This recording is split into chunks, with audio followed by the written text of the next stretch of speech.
Hey, what's up, everybody? Welcome. Can you guys hear me okay? Uh, let me know if you can hear me okay. Um, I mean,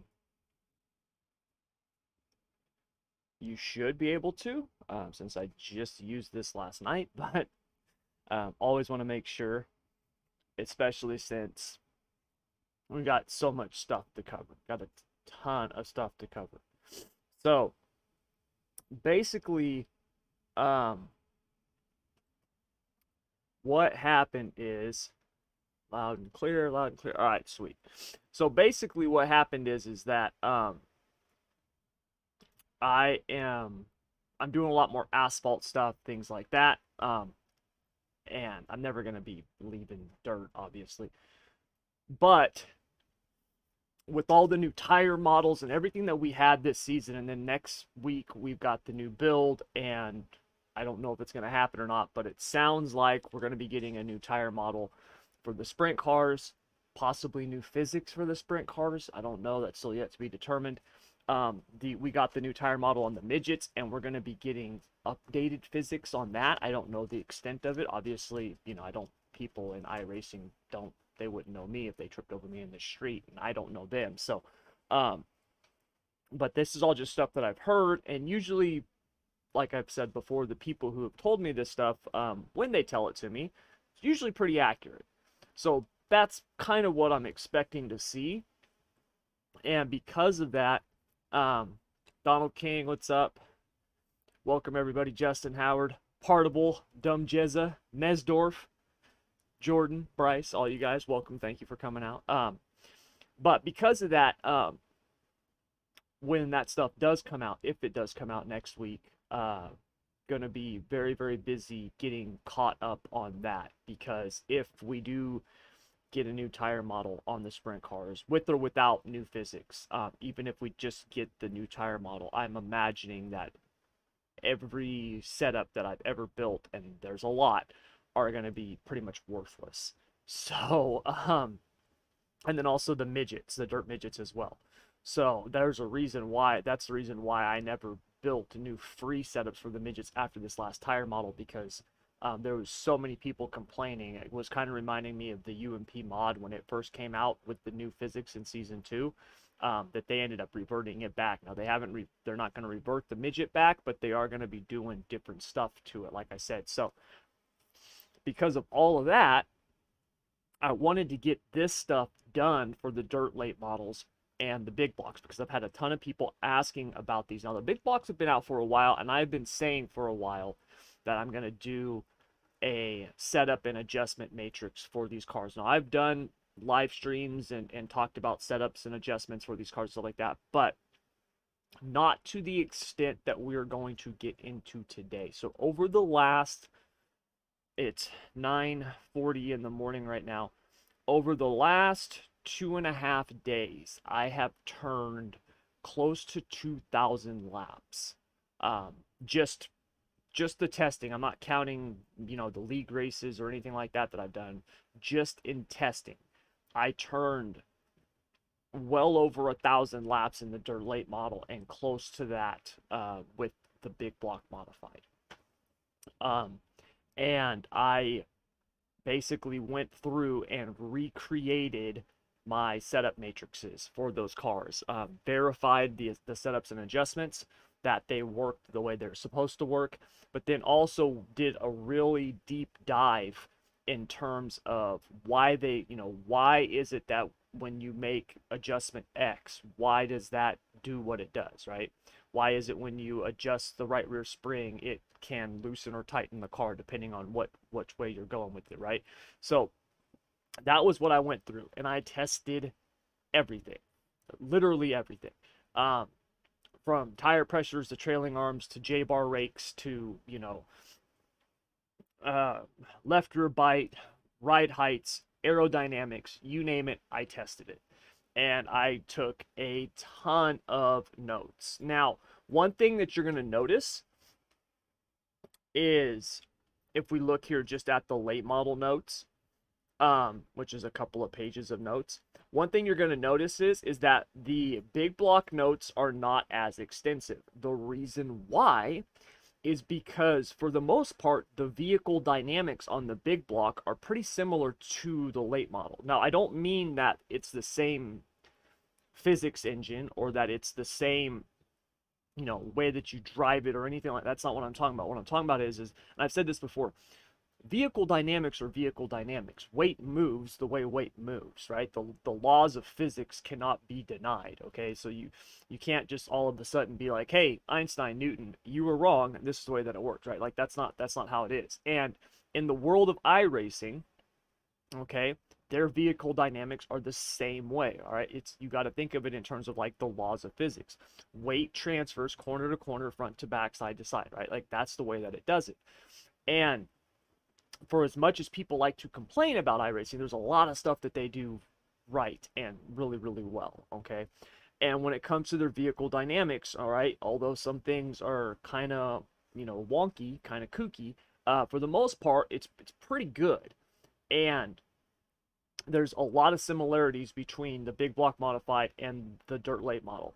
If you look at the shock adjustments for a second, and you guys all have, once we get further along, I will put the links for you guys to download the new adjustment guides. But if you look at the shock guides, the shock adjustment guides for the big block and the dirt late models, they are identical.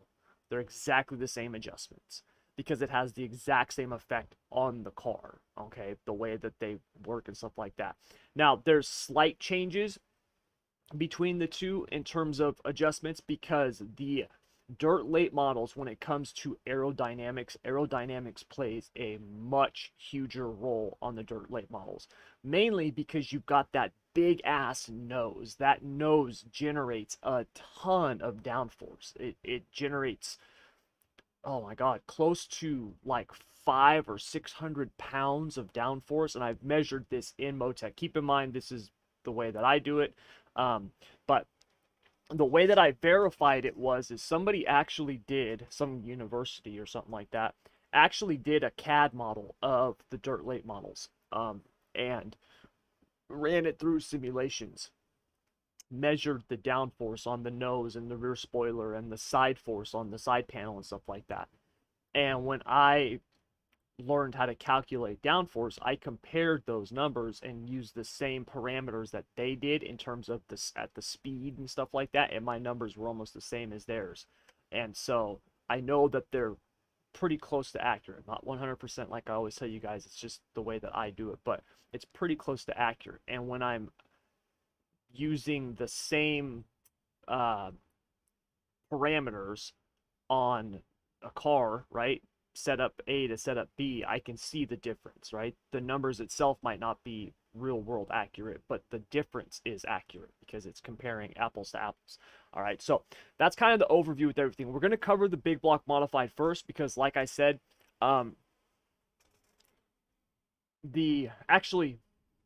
take that back. We're going to cover the dirt late model first because it is far more extensive, and a lot of the stuff from the big block modifieds are going to be similar to the dirt late models. So let me actually load up. I was literally testing up until just about 10 minutes ago, making sure that I had everything. Let me load up a test session with the dirt late model. We're going to use the super late model. Keep in mind, this works. This is the same for limited, pro, and super. The reason why I always test with the super, just like I test with the big block, is because of the power and the weight and all that stuff like that. The changes, or the difference in the changes, you can feel it a lot more. That's why. Okay, so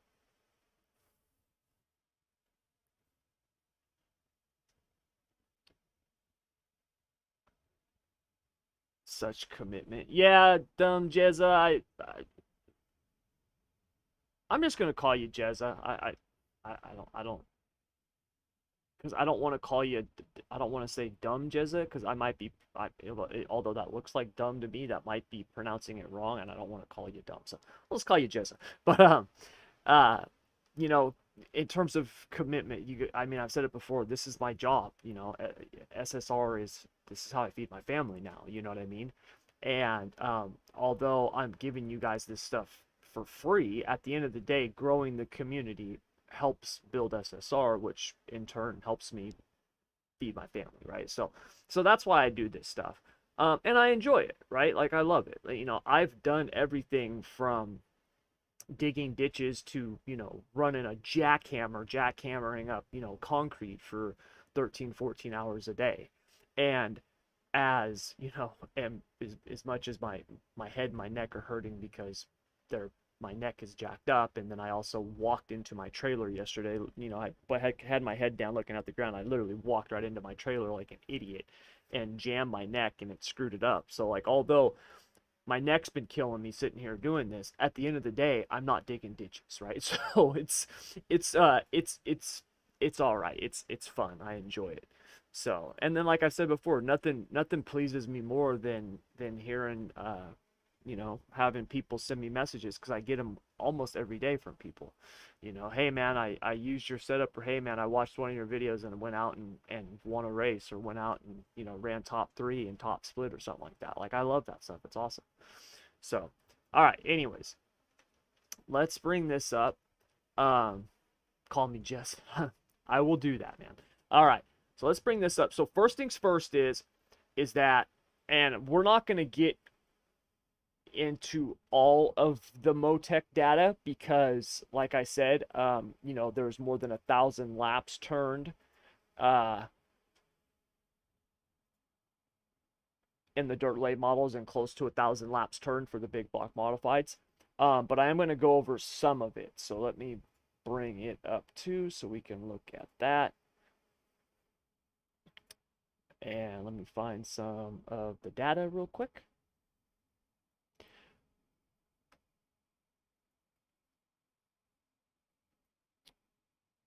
Dirt late model.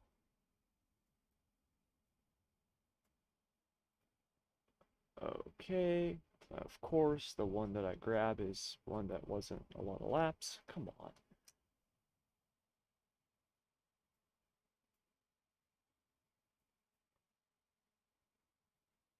All right, here we go. We'll grab a bunch of these. I won't know all the changes because I didn't label everything the way that I should. That's why I took the notes, but it'll give us something to look at, which is important. So I can give you guys kind of an example. Okay, so first of all, with the dirt late models, let me make this 100% clear, okay? It does not matter. Let me repeat that real quick. It does not matter at all what your setup is in terms of speed. There is no, hack where it's like run your trailing arm, like this to be fast, right? Or max out your axle lead, or you have to run 150-pound springs in the rear. You don't, okay? Those days are gone. The old tire model, yeah, we did that, man. When the track got slick, you were running 150s in the back, you were maxing out axle lead, right? Like, you were doing stuff like that, jacking the left rear trailing arm up to 30 and putting the right one down to 16 or whatever, because like that's what you needed to do to be fast. You don't have to do that no more, okay? At all. The only goal that you have is to make your car as comfortable and as balanced as possible for your driving style, so you can go out and perform to the best of your abilities. That's it. And that's the way that it should be. I've told these stories literally 1,000 times, right? Just on stream, where when I was setting up, midgets and sprint cars, and we have 2 different drivers, and they're in the exact same car, and they've got on 2 different setups, and both of them are running nose to tail in the top 5. It does not matter, right? In real life, it doesn't matter. All that matters is that car works for that driver. And so this is your only goal with the late models, okay? That's it. That's all you need to care about, is getting the car comfortable for you. if you're sitting there driving, you're like, man, I should actually increase my right rear spring because it'll help my entry. Don't think, well, if the track's slick, if I go to a 225, it's not going to have any grip. No, that doesn't matter, okay? So throw all that stuff out the window of the old days because it doesn't matter. It really doesn't, all right? Really quick. I'm the one you DM'd earlier. Thanks for all the setups and helps. Hey, no problem, man. Is there any way I can find this document and save it to my computer? Yeah, Arrow. I'm gonna put up the link because I've got these are just a bunch of notes. I've got the actual I made this for you guys. So it's a new dirt late model setup and adjustment matrix. And then it's also on the second page. It's got the shock adjustments because when it comes to on and off throttle adjustments, it shocks. That's what it is. Okay. Now, one thing to note, you can see there's quite a few notes on here. I did put some starting points on here in terms of kind of like, things that I do. For example, like the right rear spring. Why is that not showing? There we go. The droop chain stuff, little things like that. If you guys haven't gotten my free base setups, go get them. They're on the website completely free, schoolofsimracing.net. Scroll down to where it says free setups and download those because they're all very, very good starting points for building your setups. And if you take those free base setups and then you take this free adjustment matrix, you should be able to get yourself pretty dang close, okay, on any type of track state. All right. So, and in terms of the notes, I guess I could put this into a doc too. I'll have to, because this is not very presentable. I'll have to clean this up and attach it or something like that. So maybe I'll do that. I'll have to do that later after the live stream or something. But yeah. And anyways, I'm gonna put the link for the setup matrix in the description here in just a bit. But this will be available on the website as well. And when this is available on the website, I'll have the notes attached to this too in a much more presentable manner. Okay. So you could be able to get those too. All right. So first things first is you guys, all of these little things down here, I know there's a lot of them, but pay attention to these because it's really important. All right. Also this over here is super important. There's two types. I always talk about this. There's two types of loose, okay? And you want to always be asking yourself, if you're saying like, okay, my car is loose on entry, you want to ask yourself, is my car loose on entry because I'm not getting grip? The car is just sliding around, or is it loose on entry because my right rear's got too much grip and the car is driving around, okay? Like on the sprint cars, you can have a loose car because you've got too much stagger. It doesn't mean that you're not getting grip. It actually means your right rear's got too much grip. Okay, the same principles apply to these cars as well. All right, you'll feel it a lot more on the late model than the big block, but it still applies. Okay, so when it comes to the adjustments here on the dirt late models, first things first is that your springs are incredibly important. We already knew this, right? And one of the ways that I would recommend you, whether you are adjusting the free setups that I give you guys, or if you're building a setup from scratch, I would start with the springs. If you do like a 475 to 525 on the left front, a 200 to, I mean, heck, you could go up to 350 on the right front. I mean, like, it just depends on what size track. Shorter tracks, I'll usually run a stiffer right front spring, where excuse me, I got a little heartburn. Bigger tracks, I'll run a softer right front spring, and then on the rear, I'll usually start off somewhere around a 250 to, I mean, usually on a tacky track, man, it's like 250, 225, or 200. And the stiffer the right rear spring, it's the smaller the track, right? So like at Fairbury, I might run like a 250 on the right rear, starting out. Where Charlotte or Eldora, I might start off with a 225 or even a 200. Okay, so that's kind of the general premise. On the left rear spring, typically I'm running 200, 175, or 150 on the left rear. Okay, so that's kind of the guidelines that I use for the springs. And like I said, in the free setups, even if you don't want to use them, if you just download them and kind of look at them, you'll see those starting points on a lot of those setups, especially on the base setups. All right. So a couple of things to note. Okay.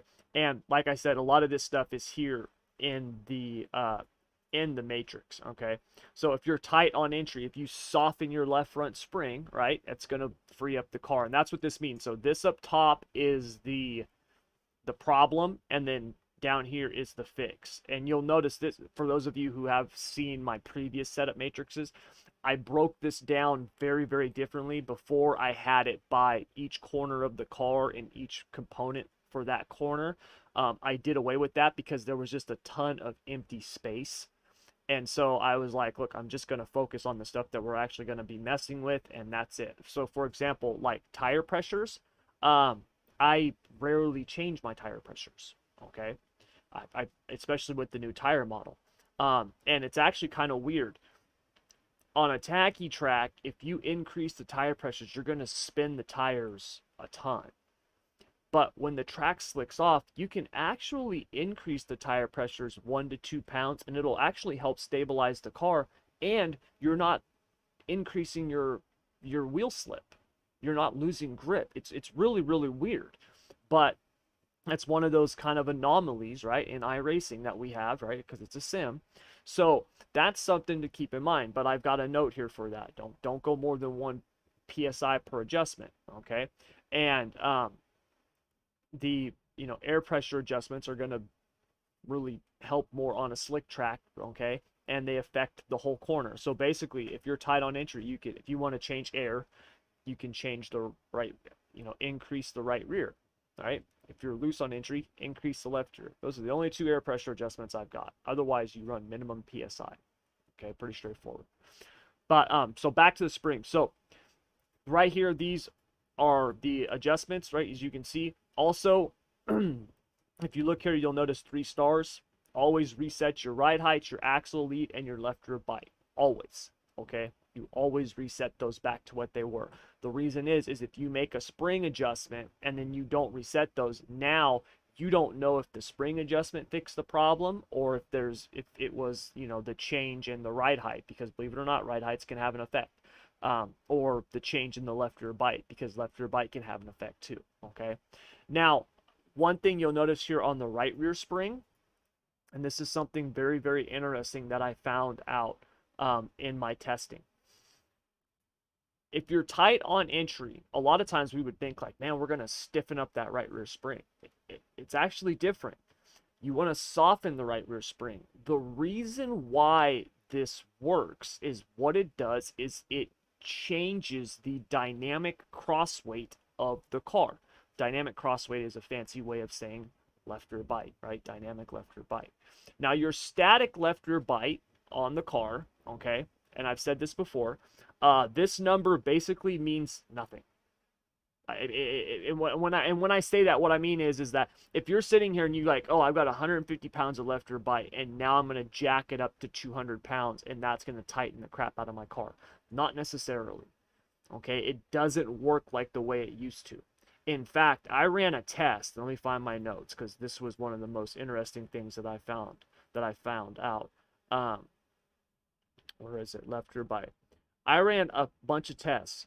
Increasing your left rear bite will loosen entry on throttle and then tighten your exit on throttle. Keep in mind your exit should always be on throttle. If you're not on the throttle exiting the corner, you've got bigger problems. Okay, so too much left rear bite can also make the car very unstable. So I maxed out the left rear bite on one of the tests. Put it up to, I think the max was 225. And then I went all the way down to the minimum that I could go, which is like -50 or something like that. It was a lot. I mean, it was almost a 300-pound swing or something, 250, 260 pound swing in terms of the left rear bite. Okay. And not only was the car as fast, but decreasing the left rear bite made the car feel more stable. Now, when it was that low, the car didn't feel more stable. But when I was running like 50, 75, even just 100 pounds of left rear bite, and it was on a 100% track, the track was slick. What I did was I tested everything on the tacky track. This is why I did almost, more than 1,000 laps with the late models. I tested everything on a tacky track. Then I went to a slick track. I put up an 80% pre-gen slick track and then ran another 500 to 600 laps testing. So by the time that it was done, that track was gone. And the way that I run my tests is I go a couple of laps around the top. I do laps right through the middle of the slick, and then I do laps around the bottom, and then I compare them against each other. And each adjustment was done in a vacuum. Okay, so what I mean by that is if I was doing, we ran with this right here, okay, and then I wanted to see what happens when I adjust the right rear spring.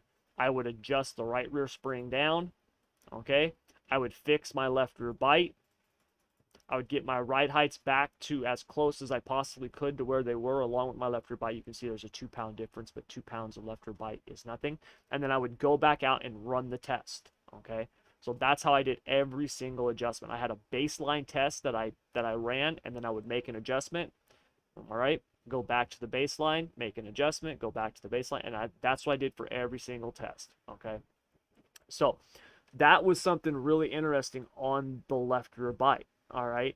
That was not the case before. Before, if you put 200 and something pounds of left rear bite, you could hardly get the damn thing to turn, right? Like, it was insane how tight the car was.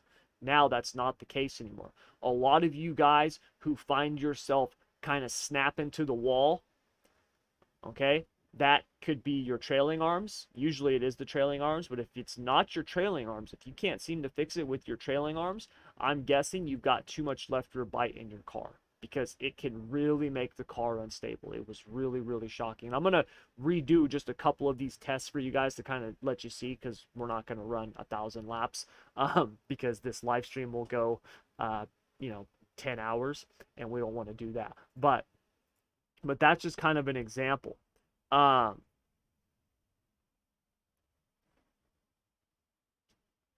Rakowski, I remember you. Yeah, been a while, man. How you been? Do you recommend keeping the heights the same as your base setups when changing the springs, or do you not worry? So on the base setups, you can keep the heights the same. I'm going to tell you guys right now, one thing that I have found that works really, really well in both the late models and the big box more than the late models, or the big box, it's more extreme, is chassis rake.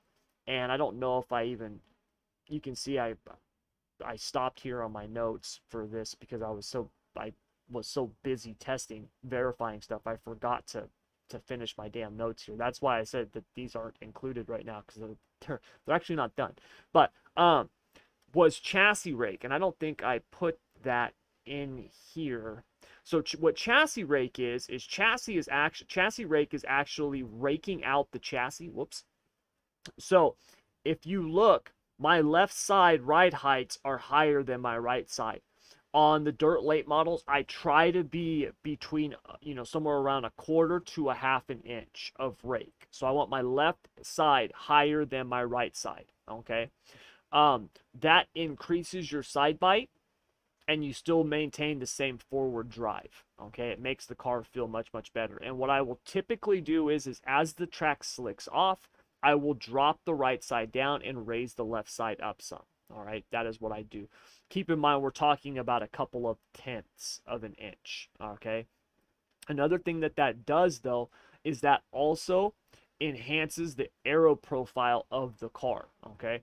So, for example, if I pull up Motec real quick, and we just look at this real quick, and we look at downforce, right? With the chassis raked out, on the dynamic downforce, and I don't know which one this is because I didn't label all of these tests. I was doing it in my notes. But for example, the dirt late model is generating on average, okay, over 300 pounds of force on the nose and over 400 on the rear spoiler in terms of downforce. All right, uh, that's a lot. Okay, that's 700 pounds of downforce combined, and you can play with that a ton with your chassis rake and your ride heights. So you want to have your nose sealed off when you go into the corner. Okay, so when you are off throttle and you are, getting that car rotating, when you start picking that throttle back up and that thing starts to hike back up, when you get that thing, when that thing, gets back up like that, you want that car, you want the profile of that car to be like that, because that's where it's going to catch that downforce. That's how it's going to generate that downforce. A lot of people think because the left rear, right, like it's just, that thing hikes up and now you've got all this weight being pressed down on the left rear. No, that's not the case. In fact, the average weight on the left rear is not very much. You can see right here, for example, if I pull up the track real quick, okay, when you are off throttle entering the corner, or excuse me, where are we at here? Oh, sorry, I was looking at the wrong thing. On throttle, and then when we let off the throttle entering the corner here, going in, that's when the left rear load picks up. When you start getting back on throttle, the left rear load drops. Okay, and if we actually do that, put that right there and put that, you can see at that point our downforce has dropped down too. It's at one of its lowest points. So you want that thing to get loaded, and that's how that's going to actually keep that car stable. Okay, so that's one of the things that I discovered. I actually discovered that a while ago. I've actually talked about that before, but I've just re-verified it with this new tire model and stuff. Okay, so the aero package does seem to be the same from the old model to the new. They didn't change that, just the tire model. Now the tire model affected a bunch of the other things in terms of the mechanical aspects of it, but the aero is basically the same. Okay, so you want that. And you don't want to be bottoming out the nose. Okay, if you're bottoming out that nose, jack up the right front or put a packer in there. Now if you put too tall of a packer, the car won't turn. All right, it'll just snow plow. It's a really fine line on the packers. I actually didn't get all of the packer data into this because it's insane. It's a ton. The packers are an entirely they are a video unto themselves. They're Once you start playing with packers and fine tuning ride heights and stuff, it's incredibly complex. What I discovered with the packers is you can run a left front packer, and that will help you get some drive on the rear of the car, particularly the right rear, especially when you are from the center out. But the left front is what turns the car through the center. If you're not using, if you don't have the car on the bar and rotating on throttle, that left front, having a packer there to keep that suspension higher so you keep the right side loaded, can give you really good drive. But it's very, very fine tuned, because if you've got too much and you've got the right rear too loaded, that's where that loose that I was talking about, where the car is now loose because it's too hooked up and it's driving the car around. Okay, so the packers are something that I'm gonna do another separate video on and kind of cover, because they are a video unto themselves. The reason why I didn't dive more into it is because you can be just as fast, just as good without them. Okay, you really can. If all you're doing is putting in a small shim to keep the car from bottoming out, like, you're fine. You don't have to run them to be fast. Okay, so that's that. Bring my chat up. My chat keeps coming off. It's driving me nuts. Oh, Dad is at work. My dad's not working right now. My dad's at home. He's kind of broken right now. Damn motorcycle. So anyways, so back to the thing here. All right, so when it comes to your springs, they can have a really big effect. Now, the biggest effect that springs will have was on the right side, which obviously kind of makes sense when you think about the car being on the bar and rolled over. So your right front spring rate, a 25-pound spring rate change can equal a 100-pound increase or decrease in terms of dynamic load on the right front. Okay, so that's a huge change. You guys have heard me talk in previous videos and stuff like that before, where I've said before, when it comes to the setups of the late models now, it's all about the dynamic loads. All right, your static load does not, it means nothing. It really does. Focus on the dynamics, man. So when you're thinking about these adjustments, this is why I'm doing this live stream, okay? Because if all it was just, hey, go down and just follow this and do it, that would be simple, or that would be no problem. I could just post this and be like, hey guys, come get this for free. But you want to think about it in terms of the dynamics, okay? So that right front spring, right, a 25-pound spring rate change is huge. That's a huge change on the right front, okay, in terms of dynamic load. When you look at the right rear, it's even more so. A 25-pound spring rate change on the right rear can be up to 125 pounds of dynamic weight.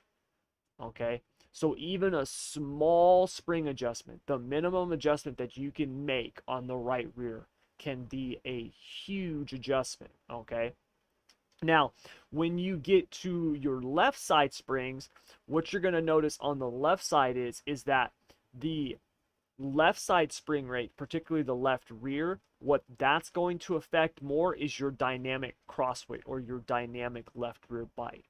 Okay, so obviously the right side affects it too, because it's increasing or decreasing weight.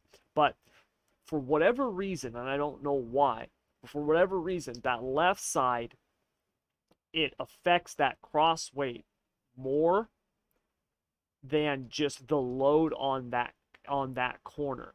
And what I believe is what I believe, or the reason why, is because of the way the dynamics work in terms of how the car goes into a corner. So if you were to imagine that when you're driving, right, if you're racing, if you would imagine that in the center of the car, right above your head, was a pendulum, okay? And if you imagine that pendulum being the force of the weight transfer of the car as you're going in, right, that thing's going to be going to the right front, right? Because that's what's hitting first, right? And then it's going to be swinging around. So your right front, then your right rear, right? And then you're going through as you're going through the center, your right rear, and that's where that weight's now starting to shift, and now it's coming back, and you're, left front, left rear through the center and on the exit. Okay, so that's kind of the way that the weight will transfer. All right, and so because of that, when you're changing that left rear, the reason why that can have such a big effect on the dynamic cross weight is because of when you're going into that corner, that left rear weight, the way that it's going to transfer when you're off throttle to the right front, has a big effect on your dynamic cross weight. So it can be like a 1 to 1.5% change of dynamic cross weight. Now the right front can be like 2.5%, like it's really, really big. But the left rear can be about 1 to 1.5%, which is still pretty big, especially considering that the right rear and the left front are not affecting it nearly as much. Okay, so far, does this make sense, you guys? I know I'm like getting really into the weeds, but the point that I'm trying to make, okay, is that there's no golden adjustment. There's no golden setup, right? There's no unicorn setup that's going to magically make you fast. That it doesn't exist. It's all about the car being comfortable. And with these things now, you can really just change and adjust as much as you want to get the thing to be comfortable, and you can really think outside of the box and be really, really fast. One of the guys I race with, he sent me, and I talk dirt late models with him all the time. He sent me a couple of his setups one time, and he's in my league. And one race we ran at Lanier, and I finished third and he finished fourth, I believe. And this track was as black as the parking lot, right? Like it was completely gone. We could not have had more opposite in terms of our setups. They were 180-degree polar opposite, right? My right rear spring was like a 175, you know, and my left rear was a 150. His left rear spring was like a 200 and his right rear spring was like a 150, right? My left front was like 525, my right front was like 175. His was like 6.25 and 250. You know what I mean? Like my shocks were really, really aggressive where I was like tying down the right side, trying to really get bite and having the left side kind of, you know, hike the weight over so I could get drive off. His was completely the opposite. So it doesn't matter, whatever works for you. All right. Okay, making sense. All right, good.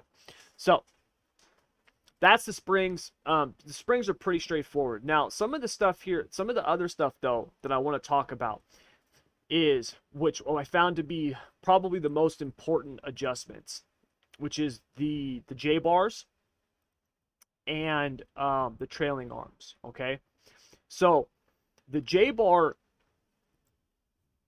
when you are trying to set your J bar, what I've been finding is that you want to find a J bar rake that works well for whatever track you're on.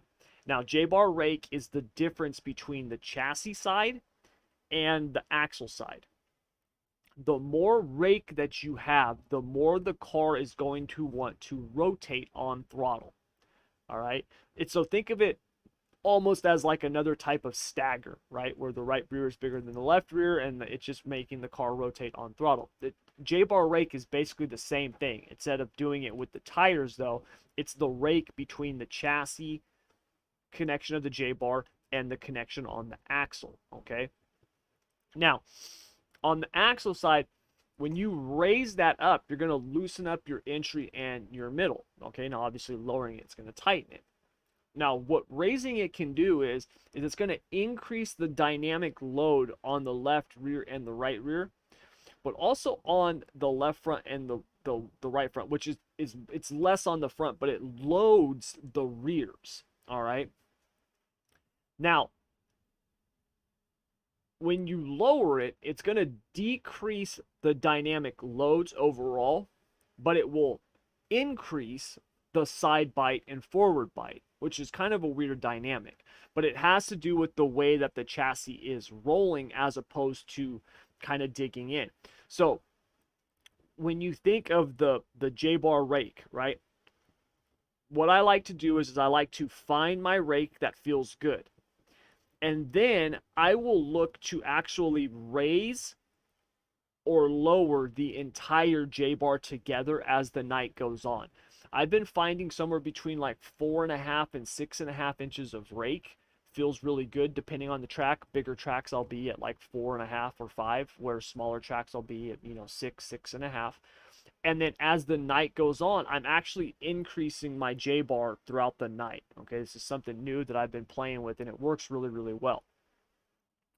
So I used to just set my chassis side, and then I would lower the axle side throughout the night. What this does is, as you increase your rake, if you have too much rake, especially when the track is slick, it can make the car feel very unstable.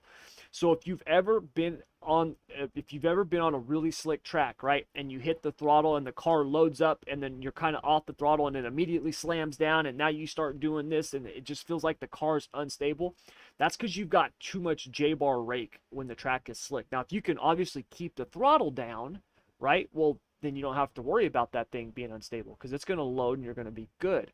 But if you're getting out of the throttle at all and that thing feels super unstable, take some of that rake out and that'll help stabilize the car. All right. And then if you want to, like I said, once you find that rake that's good, what you can do is just increase the entire J-bar. So just go up on both ends throughout the night and that'll help you kind of stay ahead of the track. Okay. Because when you raise the entire bar, it can loosen up the entry in the middle. Now I know you're thinking like, well, Tommy, why would I want to loosen the entry in the middle as the track slicks off? Remember, there's two types of loose and there's two types of tight, right? When the track is tacky, okay, you're on the throttle, you are on the gas, even with this new tire, right? You have to roll out and be smooth, but you're still on the throttle, so you're really driving that thing around, man. When that track slicks off, you're out of the throttle. How many times have you gone into the corner, right? You tightened up your car because the track was slick, and then you let out of the throttle, and what's happening on a slick track, right? You're just snow plowing up the track. So remember, there's a difference between, having your rear wheels hooked up to the track, right? But it still needs to be able to turn. And I found that when you're on a slick track, as the track's getting slicker, moving that J-bar up keeps the car still hooked up to the track, but it frees it up so it's much easier to drive. So now you're not having to stomp the throttle to break the rear end loose or anything. You can really just drive the car, which is what you want to do, okay? So that's something that I've been doing. Yes, it'll do that in the sim too, Justin. That's how it'll start to make it feel unstable. Yeah, you don't want too much rake. Um, I did a couple of tests where I maxed out the rake, and it was not fun. It took me about 6 or 7 runs because I kept wrecking. I kept hitting the wall. Now, like I said, I was on a very slick track, so trying to run the top like I was on the wall. But yeah, it was not fun. Not fun at all. Okay. So,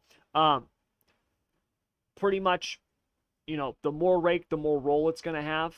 All right. Less rake, the car is going to stay flatter. Okay. Like that's pretty much it. Pretty straightforward. All right.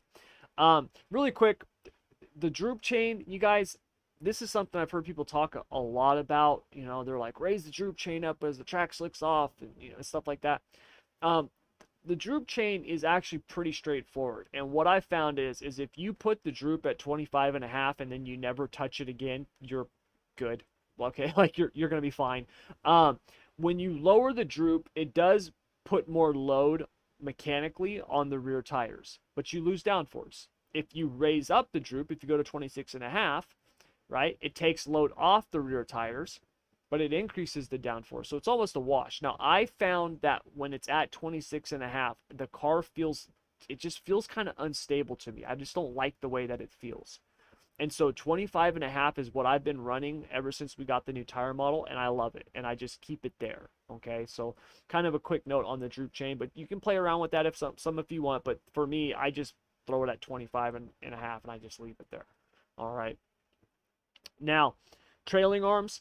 I've talked about the trailing arms before.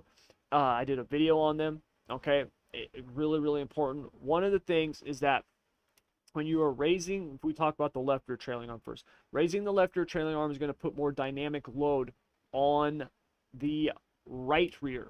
Okay, it's going to put it on the right rear, and it decreases the load on the left rear. All right. The reason why this happens is because of the way when you're increasing that trailing arm, what it's doing is it's actually like hiking up that side of the car. So if you think about, we have the axle, right? And then we've got our trailing arms. Our trailing arms are going from the axle to the chassis, okay? If you increase that angle, right, you're basically, essentially, you're lowering the axle, which is what? It's raising the chassis, okay? So when you do that, dynamically what you're doing is you're putting more weight onto the right side. What I found with the left rear trailing arm is that I like to start it at like 30 or 28 on tacky tracks, and then I'll kind of drop it down throughout the night. Now, in the video I did on the trailing arms, I talked about starting at 24 and 18, and there are some tracks that I still do that at. And in fact, if you start at 24 and 18 and you don't touch them, you should be pretty comfortable with your trailing arms, okay? When you've got really aggressive trailing arms, right, or trailing arm split, for example, you got the left rear at 30 and the right rear at like 16 or something like that, that's when you can really get that snap, okay? Like the car wants to kind of snap down.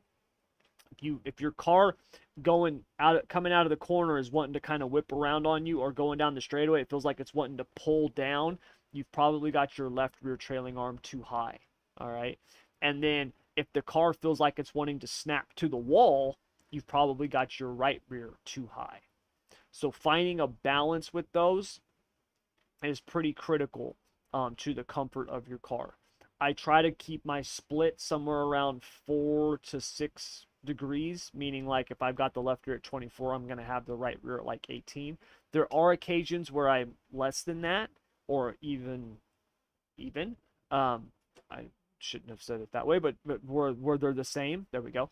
But for the most part, it's about 4 to 6 degrees. Okay. And those trailing arm numbers, the 24 and 18, that's like my go-to. So if I'm in a race and I've been kind of messing with, the late model race that I did a week or two ago, it's probably a week now, or closer to 2 weeks now, where I had prepared for this track to start off tacky and then get slick as the night went on, and that's not what happened. We had like a 30-minute practice, and it stayed that way for qualifying, and the track was like 60% by heat race number 1.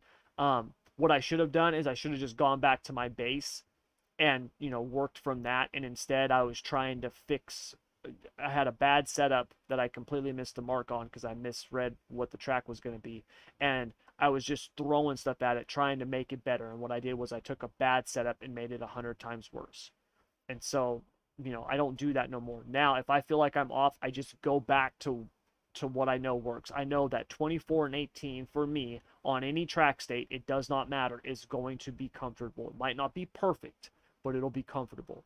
So figure that out for yourself, okay? And remember it. Write it down, whatever, but remember it, because that will help you, because there's going to be those times where you might make a trailing arm adjustment, for a heat race or maybe a consolation, and the car feels like crap, and now you're getting ready for the feature or whatever the next race is, and you're like, damn, what should I do, right? Just go back to what works and run that, okay?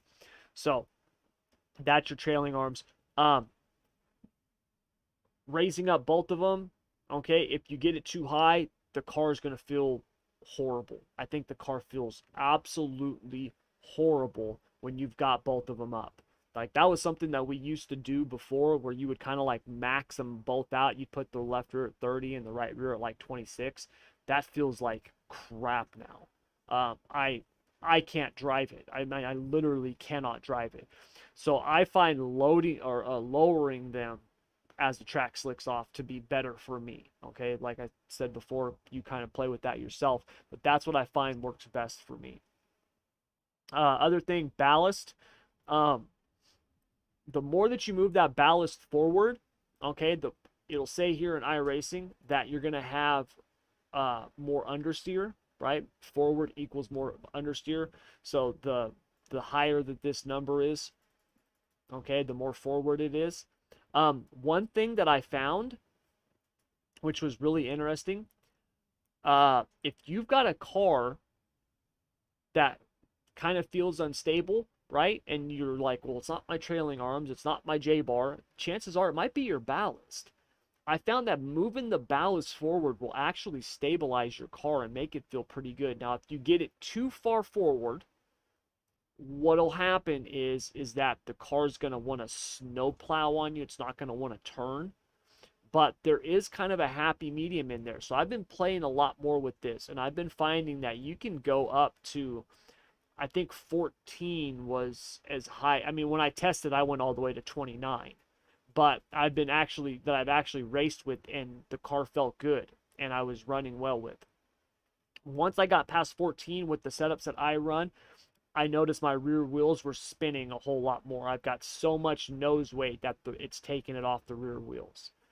So ballast forward, for me, 14 was the absolute max. I wouldn't go beyond that. And that was also another note on a bigger track. So you're on throttle, the car, the suspension, everything's already kind of loaded. If you're having to be on and off a lot like a smaller track, I think that would probably be too much. For the most part, I try to stay somewhere between you know, 4 and -11. I never go to -16 anymore. It just makes the car feel horrible for me now, the way that I set them up. But negative, you know, -11 to 4 seems to be kind of my sweet spot. So that's another thing that you can try if you've got a setup that kind of feels unstable, especially when the track is slick. Try moving the ballast forward some and seeing what that does. You'd probably be surprised at how much it can help. Okay. Let me see here. What else we got? Trailing arms, ballast, axle lead. You guys, this is something. This is really straightforward now. You know, the days of maxing out your axle lead are gone. Now I was kind of thrown for a loop on this because when you're putting in the positive lead, it's actually going to load the rear tires more, but it made the car feel really unstable to me when I was at, like, you know, positive, you know, plus 4/16. Now, you can fix that with the trailing arms. So if you are just, like, you know, dead set on maxing out your axle lead, you can compensate that with your trailing arms. And that's another thing. If you make a trailing arm adjustment and the car feels good, but you notice that you got kind of a little snap or a little pull to the bottom, you can adjust your axle lead and it'll balance that out. So that is something that you can do, okay? Now, running negative axle lead, I actually noticed that that made the car feel much, much better. Even on a slick track, I noticed that the car felt much better. It felt more stable. The car drove much easier, and it wasn't crazy loose. Like before, it would be like crazy loose. Like you just couldn't do it on a slick track. The car would just want to spin out. But now, like I talked about earlier with J-bar, raising the entire J-bar, right? Loosening the car throughout the night. Well, you do that because now you're off throttle. You want that car to drive easier. Remember, rear steer on these cars, which is your trailing arms, your J-bar, and your lead, right? Getting that dialed in for a slick track is huge. You want to be able to drive these things with the throttle, okay? And if you can do that on a slick track, man, you're going to be fast. You really are going to be fast. So the axle lead is something that you can play around with, all right? And kind of, you know, figure out, because there are some people who like the way positive lead feels, and there are some people who like the way negative lead feels. I've got a couple of guys. I got one guy who, in the Insider program, he says one of the first things he does is he adds positive lead to my setups. Doesn't change anything else, but adds positive lead. He just likes the way that it feels. He says it fits his driving. I got another guy who almost always maxes out the negative lead and runs it like that the entire night. So, like, he takes my qualifying setup and heat race setup, he maxes out the negative, and then he takes the feature setup and maxes out the negative. And then I think he actually changes the left rear bite some or something like that. But like that's and they're both fast. They're both good. So whatever feels comfortable for you, man, do it. Okay. That's the key. You're gonna hear me say that so much you're gonna be sick and tired of me saying it. All right. So let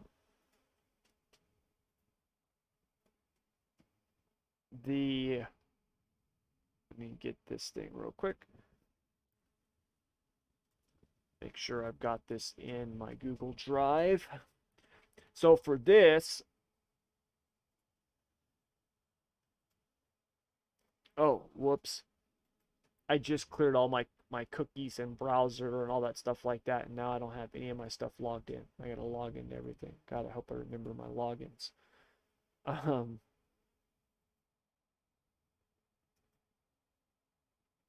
Oh, there we go. Okay.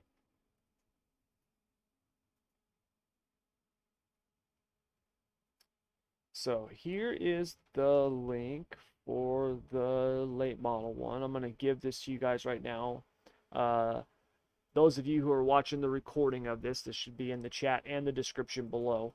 And you can download this.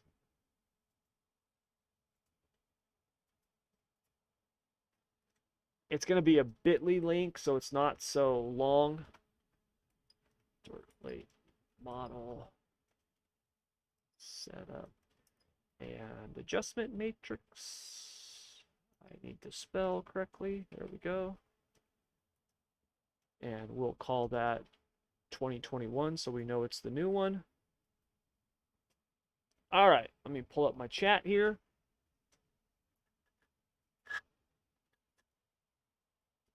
All right, you guys, that link should take you to download the dirt late model matrix, okay, which is this one right here. And you'll notice here there's the main adjustments, which is on this first one, and then on the second sheet right here it'll say shock adjustments. All right, you definitely want to use this, okay? When you are having on throttle, off throttle issues, your shocks are really important. So, from my understanding, and I don't know, this is just what I've heard, and it makes sense because I noticed the difference with the shocks when we got the new tire model. I've heard that they increased the sample rate on the shocks, which from my understanding is also one of the reasons why the track is getting really rough. I don't know if that's true or not. Take that with a grain of salt, but from my understanding, they've increased the sample rate on the shocks, so the shocks are much better now. They feel much better. They seem to be much more responsive. And if you're having an issue, like I said, on-off throttle, issue, the shock adjustment is gonna be where you're gonna fix it.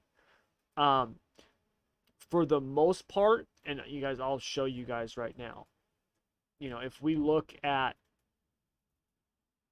where, and we were at week 12, we're at Charlotte, right? So if you look at the qualifying, the qualifying and heat race setup that I have here, okay, and then we go to the feature.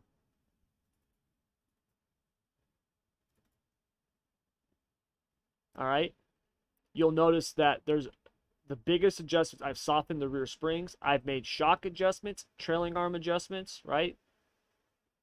J-bar and restrictor the motor. You know what I mean? Like, that's it. If you can get the thing to roll off the truck good, right? If you can get the base to be good, man, you've got something. And now you're really just fine-tuning stuff, okay? So that's what if you can get the thing to feel good when the track is tacky, all right, then you can take that setup, go to an 80 or 100% track, restrict that motor down, and just get it dialed in for the slick. You're going to be surprised at how good the car can feel, all right?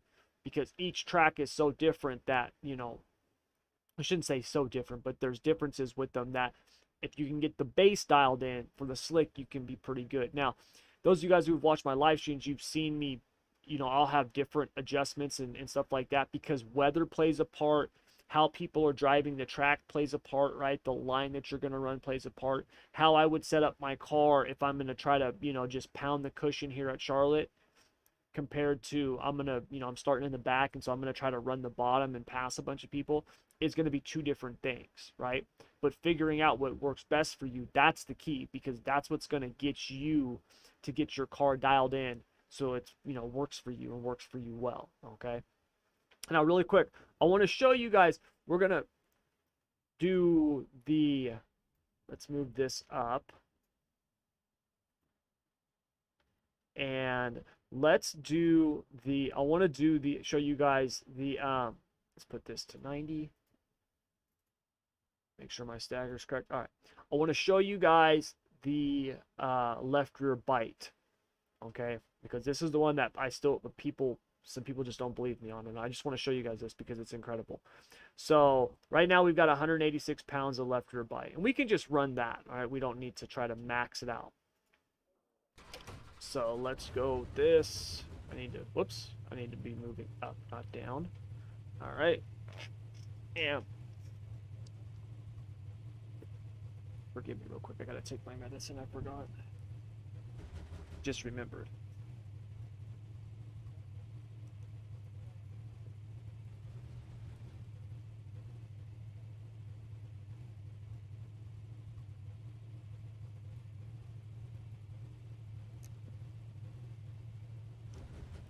Okay. So and this is, as you can see, the track is slick. Alright, there's still a top up here, but the track is slick. Alright, let me record my telemetry here.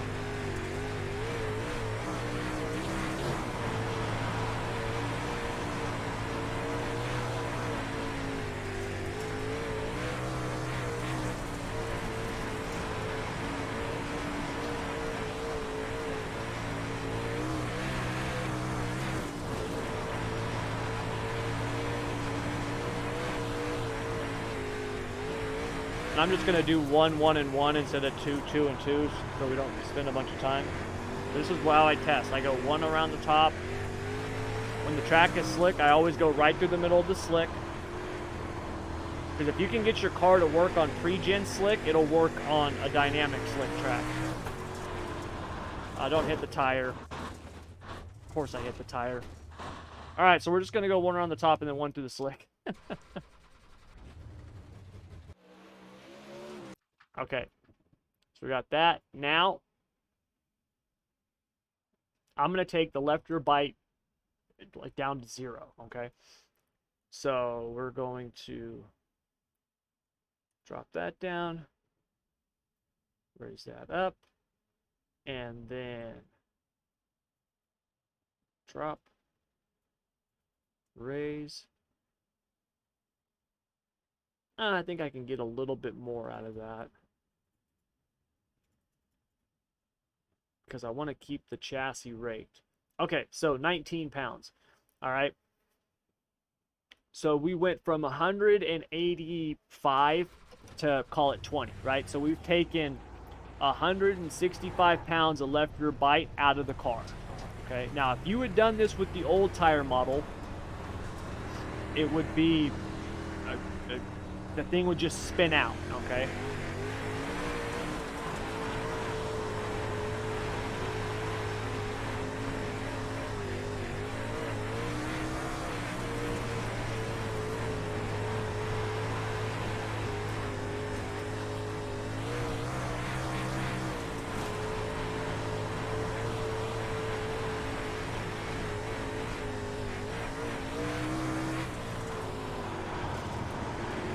See, the car is a little bit looser once you start to get it rotated, because it's got so much more right rear drive. So even in the slick, the car is going to want to rotate once it grips.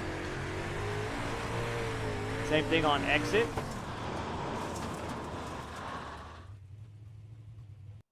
But now let's pull up Motec. Let's bring that in.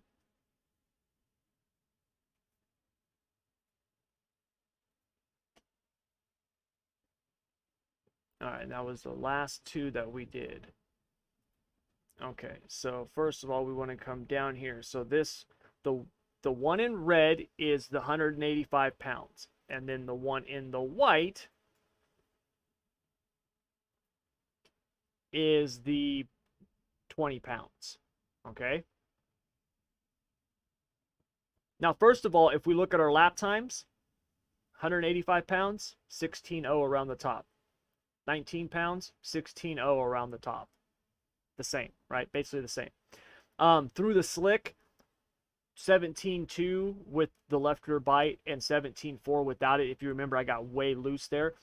If I were to run it a couple of laps and get used to the feel of it, it would be almost the same, right? It really would. It's just a matter of what feels comfortable for you, okay? Now, if we look here at what the car's actually doing, right? Looking at the dynamic loads, one thing that you'll notice is with the left rear bite, okay? This is with the left rear bite. Our dynamic load on average on the right rear with the left rear bite is 1,019 pounds. So when we have more left rear bite, we actually have more dynamic load on the right rear, because without the left rear bite, we've only got 982 pounds on average. Okay? Like I said, the dynamic weight is what matters. That's what matters. Okay? Now, if we look at the left rear, all right, we changed the left rear bite by 160 pounds. We saw a 36-pound difference in terms of our actual left rear dynamic weight. That's not very much, right? I mean, it's measurable, it's there, but it's not very much. Okay? On the right front, it's almost identical. It's only a 4-pound difference. On the left front, it's a huge difference. Remember I talked about the right rear and the left front? Remember that earlier? And we're seeing it right here, where the right rear weight was affected more by the left rear bite, and the left front weight is really affected more by the left rear bite. With the left rear bite, 1,155 pounds on average in terms of dynamic force, dynamic load on the left front. Without it, 968. That's a huge difference, right? Huge difference. So that's the left rear bite, right? That's the difference. Now, if we look at our wheel slip numbers, they're almost the same. All right. But where we do see a difference is down here. If you look in this bottom right corner, and my face is probably blocking it. It is. Let me turn this off real quick and then grab my camera and move this out the way. There we go. This down here, we have, let's see if I can raise that up some so you guys can see it more. This top one is the dynamic forward bite, and the bottom one is the dynamic side bite, right? So forward bite is forward drive, side bite, right? Coming in. With the left rear bite, we have less forward bite and less side bite. Okay? And that's the thing. So, when we looked at just the left rear bite, right? We increase our left rear bite, it actually increases our right rear load, but decreases our side bite. Okay? The thing you got to keep in mind with side bite is that side bite, okay, is just that bite that you're getting on that entry part. And a lot of that is going to determine how the car hooks, right? How it grips and then drives around. Okay, so that's what you're looking for side bite. People talk about, oh, got to get more side bite in the car. Well, if the car's just sliding, you do, yeah. But if the car's turning and you're able to be on throttle, then your side bite's fine, right? Like, more side bite does not mean more speed, okay? You just need to find what works for you, okay? So, same thing with forward bite. Like, people be like, oh, man, we need to get more forward bite in the car. Well, do you? Like, I mean, I guess if you want to just be flat foot and get that drive out the corner, but are you on a track that you can flat foot it? Because if you're not, then more forward bite's not going to help you. In fact, it might potentially hurt you. Because if you're getting too much forward bite from the center out, guess what happens? Well, now your car's not rotating with the turn, you're pushing up to the wall. So everything's a balance. And I wanted to show you this because if you remember, the lap time was the same around the top. Yes, the one through the middle of the slick, which keep in mind, you would not just be driving through the middle of the slick like that, right? But the lap time's the same. And that's the thing. And if I'm gonna sit here and tell you, the one with the less left rear bite, the car felt more stable. It was easier and more comfortable to drive for me. Okay, for me. I want to reiterate that too. For me, right? For some of you, you guys might love it, left rear bite at 220 pounds, right? That's awesome. Okay, so it's all about what's comfortable for you. Okay, like I really hope I'm hammering that home. I really do, because I know that there's a lot of people out there who love to spread nonsense when it comes to this stuff. They really do. They really do. All right, and it's everywhere. I'm sure you guys have all seen the setup shop wars that have been going. And I'm not talking about the actual setup shops. I'm talking about the people who use said setup shops stuff, right? You'll have setup shop A driver and setup shop B driver. It's not the guys who own the setup shops, right? It's the people who buy the setups. And they'll sit there and be arguing in an official race about whose stuff is better. When I would bet you dollars to pesos that they're almost the same. Right? Like, because at the end of the day, it doesn't matter who built your setup. It doesn't. It really doesn't. What matters is how's that setup fit for you and how you can drive it. Okay? That's the thing. All right? So I hope this kind of just sheds some light on this for you guys. And like I said, I could sit here and go through hundreds of different tests and show you guys different data and numbers, but at the end of the day, you're not going to want to see it. All right? I've said before, Motec it's awesome. I love it. It helps me build stuff for the insiders, and it helps me learn stuff for you guys that I can relay. But my job is to go through, the Alice in Wonderland rabbit hole and figure this crap out and then make it just easy for you guys to understand, right? all these lines or anything. All you need to know is that it doesn't matter what your left rear bite is, as long as the car's comfortable for you, you can be fast. Doesn't matter how you run your J bars, right? How you put your trailing arms, how much stagger you run. None of that matters as long as the car is comfortable for you and you can drive it. That's all that matters. All right. So that's the late model stuff, you guys. I am doing. I had. I'll make a really quick mention of this, but I'm not here to pitch you guys. We are doing a Road to Pro late model training. It's starting next week.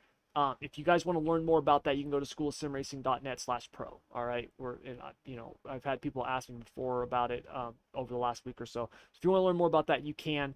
You do have to pay for it, you guys. It is paid, but like that, I'm not here to pitch you on that. I just wanted to tell you because, like I said, I've had a few people ask me about that.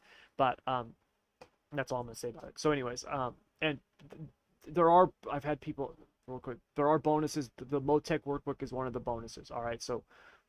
For those of you guys who asked about that earlier. All right. But anyway, so moving on. We don't need to talk about paid stuff. Okay, so that's the dirt late model. Before we get to the big blocks, does anybody have any questions about the dirt late model stuff? Do you guys have any questions about it?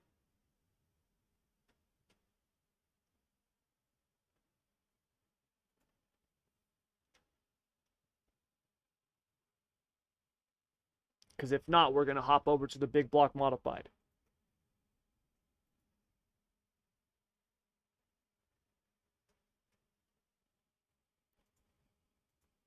I'm wondering how long my delay is.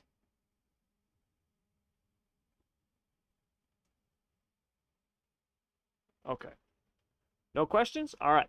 So let's hop over to the big block mod then.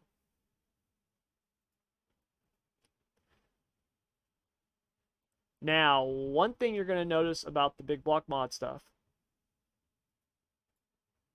is a lot of it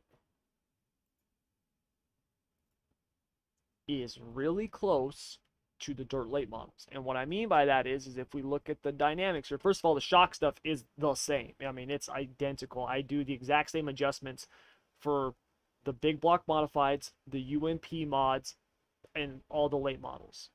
They are the same principles. There's the same principles on the sprint cars and stuff too, right? It's just the wing sprints are a little bit different because you got that barn door sucking the car down on the left-hand side. But otherwise, it's the same. I use the same principles for the asphalt, okay? Because like I said before, the dynamics are dynamics. The way that the cars move in weight transfer stuff, it's the laws of physics, right? Like it can't be denied. So that's the way that they work. So the shock stuff, that's the same. It's identical for the big blocks and the dirt late models. Now, if we look at the main adjustments and stuff like that, the springs are pretty much the same. Now, the spring adjustments, if you look at this and you look at the late model, what I found with the late models, for example, is that they're, like all of the springs, all 4 of them, really affect your entry. They don't seem to do too much in the middle, and then some of them will affect the exit.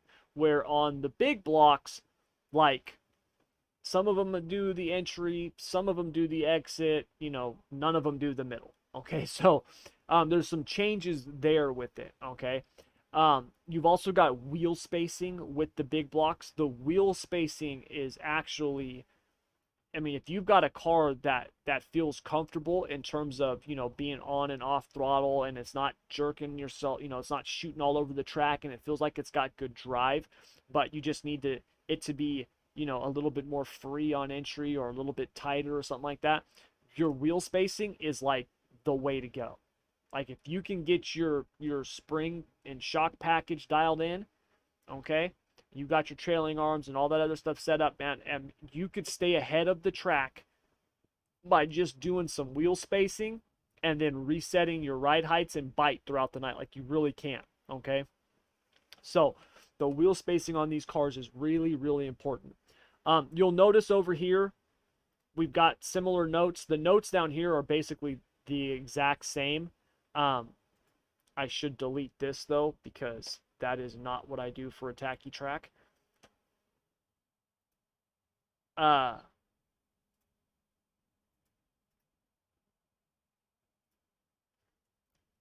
One thing really quick, your casters, max them out.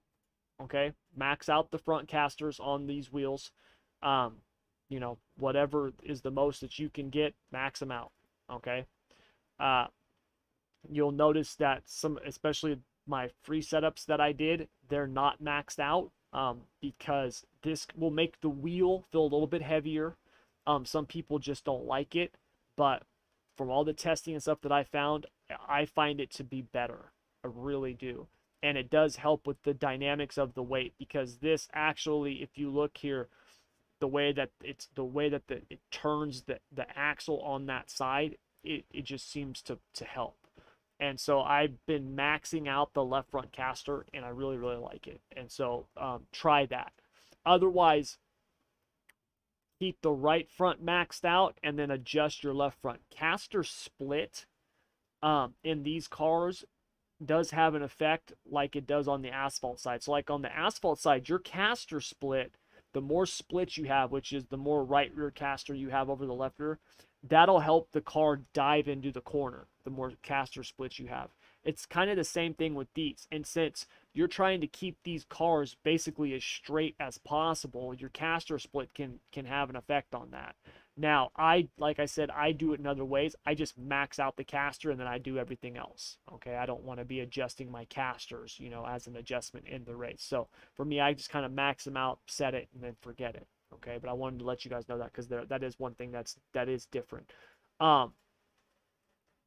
Your J bar for, you know, the axle, the chassis, stuff like that, very, very similar to the late model, just minor changes.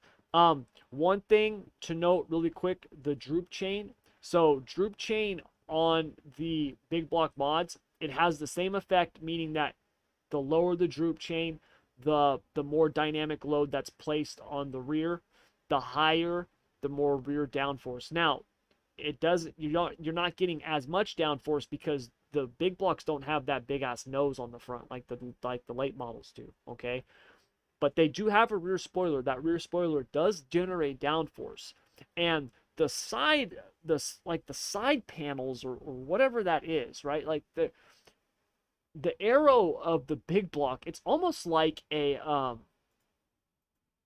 let me actually hop into the car real quick and then get out so we can look at the car.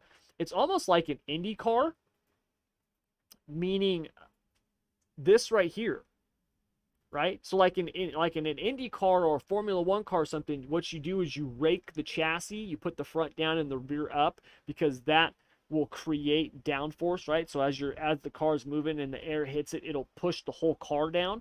This is kind of the same way. You will generate like a total car downforce. What I found is that just having the front down and the rear up, it generates the downforce that you want, and it does have an effect. Also, I rake the hell out of the big blocks. So like I was showing you guys on the late model, like I'll run like, you know, up to like a 1/2 inch of rake on the late model. I will run at minimum a 1/2 inch of rake on my big block setups for me personally. I don't always do that with the free setups or the insider setups, because some people don't like it. The car, it's got a lean to it, obviously, you know, because as you can see here, I've got the left side an inch higher than the right side, okay, on the ride height. And then when you look at the valence up front, right, I mean, it's even more than an inch. And then if you consider the droop also, like when it goes like this thing, it can feel like it's tipping over to people. A lot of people don't like that. But raking the chassis, it increases side bite and increases your forward bite, okay? And to me, it makes the car just feel a lot better and drive a lot better. So that's one thing that I do. I rake the hell out of these cars, all right? Let's see. Trailing arms. Trailing arms, same thing as the late models. It's just not nearly as extreme, okay? And what I mean by that is like, with the late model, if you jack up that left side trailing arm, for example, right, and that car is wanting to pull down, like it can be really aggressive at how hard it'll want to pull down. Or like if you have the right side too high, like that thing will just straight snap to the wall. These, you'll feel that, it's just not as intense. Okay, so you can overcome it with driving, but obviously you don't want to do that because that does cost you speed. If the car's got a shimmy coming out of the corner and you're having to correct it every time, that can be costing you, even if it's a couple of hundreds in a big block is a lot, because these cars, the momentum, it takes so long for the momentum to build. For those of you guys who've ever raced big blocks before, right? Someone throws a slider or something on you and you have to check up. My God, it takes you 3 laps to catch that car again, right? So you don't want to have anything like that that could be breaking momentum. Okay, so you really want to get those trailing arms dialed in with these cars. Same thing with your axle lead. Axle lead, super important on these cars. Okay, and it's the same principle as the late model. All right, I know some people who just max it out positive 4/16, and they just, that's what they run, man, and they love it. I will actually run negative lead sometimes because I want this thing to, once I get to the center of the corner, I want to be able to drive from the center out with my throttle. That's what I want to be able to do. Now, I always can't do that because I'm an average driver, okay? I'm not the world's best driver, right? I know the setups and stuff like that. I know that stuff intently, but the driving side of things, right? Like I'm a you know I'm a mid-level driver, right? So that's what I try to get it to do for me. When I nail it and I can do it correctly, it's really fast, right? Like I can have a lot of success. When I don't, it kind of sucks. So that's what I use the lead for, okay? What I will tell you in terms of axle lead, because I've had people ask me before, they're like, hey man, do I got to use that? Should I use it? At the end of the day, if you just kept it at 0, you'd be fine. But you're not losing or gaining speed by using or not using the axle lead. Once again, it's just all about what's comfortable for you. That's what it's about. Okay, so that's what you want to focus on. Um, Really quick, one thing on the rear stagger. I have been up and down on stagger. There for a while in the beginning, I was using quite a bit of stagger, like 4 or 5 inches of stagger on small tracks, and then I would be down to 2 or 3 on the big tracks. Then I got to a point where I'm like using no stagger. I might get up to 1 or 2 inches on short tracks, and that's it. And I've kind of been testing and trying and seeing, and for me, what is going on with this thing?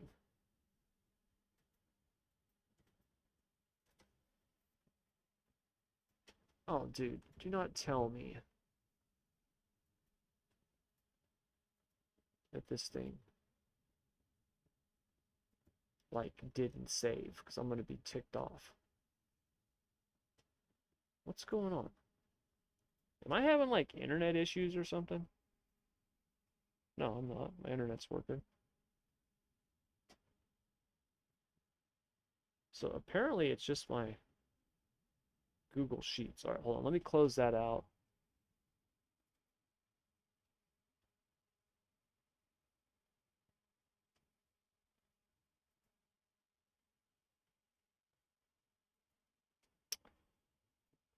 Uh,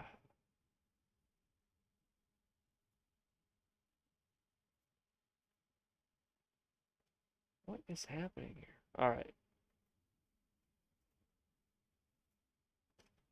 I think I can get the link for this. All right, you guys. I'm going to put the link because it's not wanting to load on my screen, but I can put the link in there and you guys should be able to download it at least. Maybe it'll work on your end. Um, Big block modified.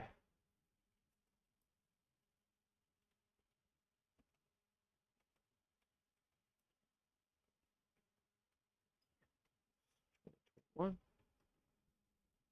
Okay.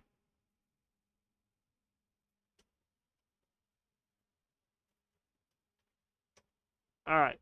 And that right there, that link that I just put in, that is the big block modified uh, matrix. Okay. So I don't know why this thing is just not, it's just not wanting to load on my side. I don't get it. So anyways, that's okay.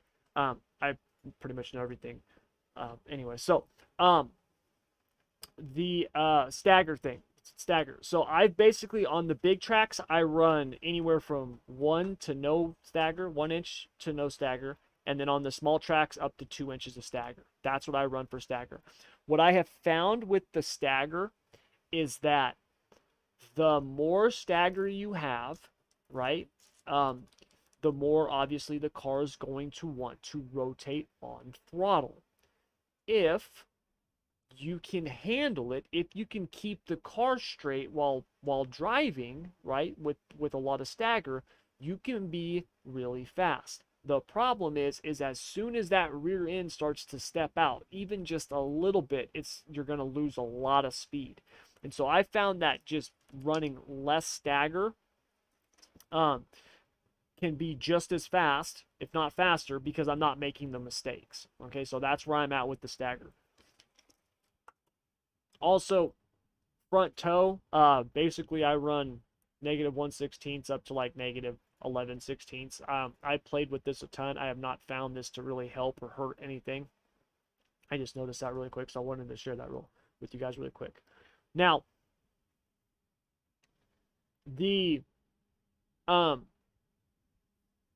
J-bar on the big block,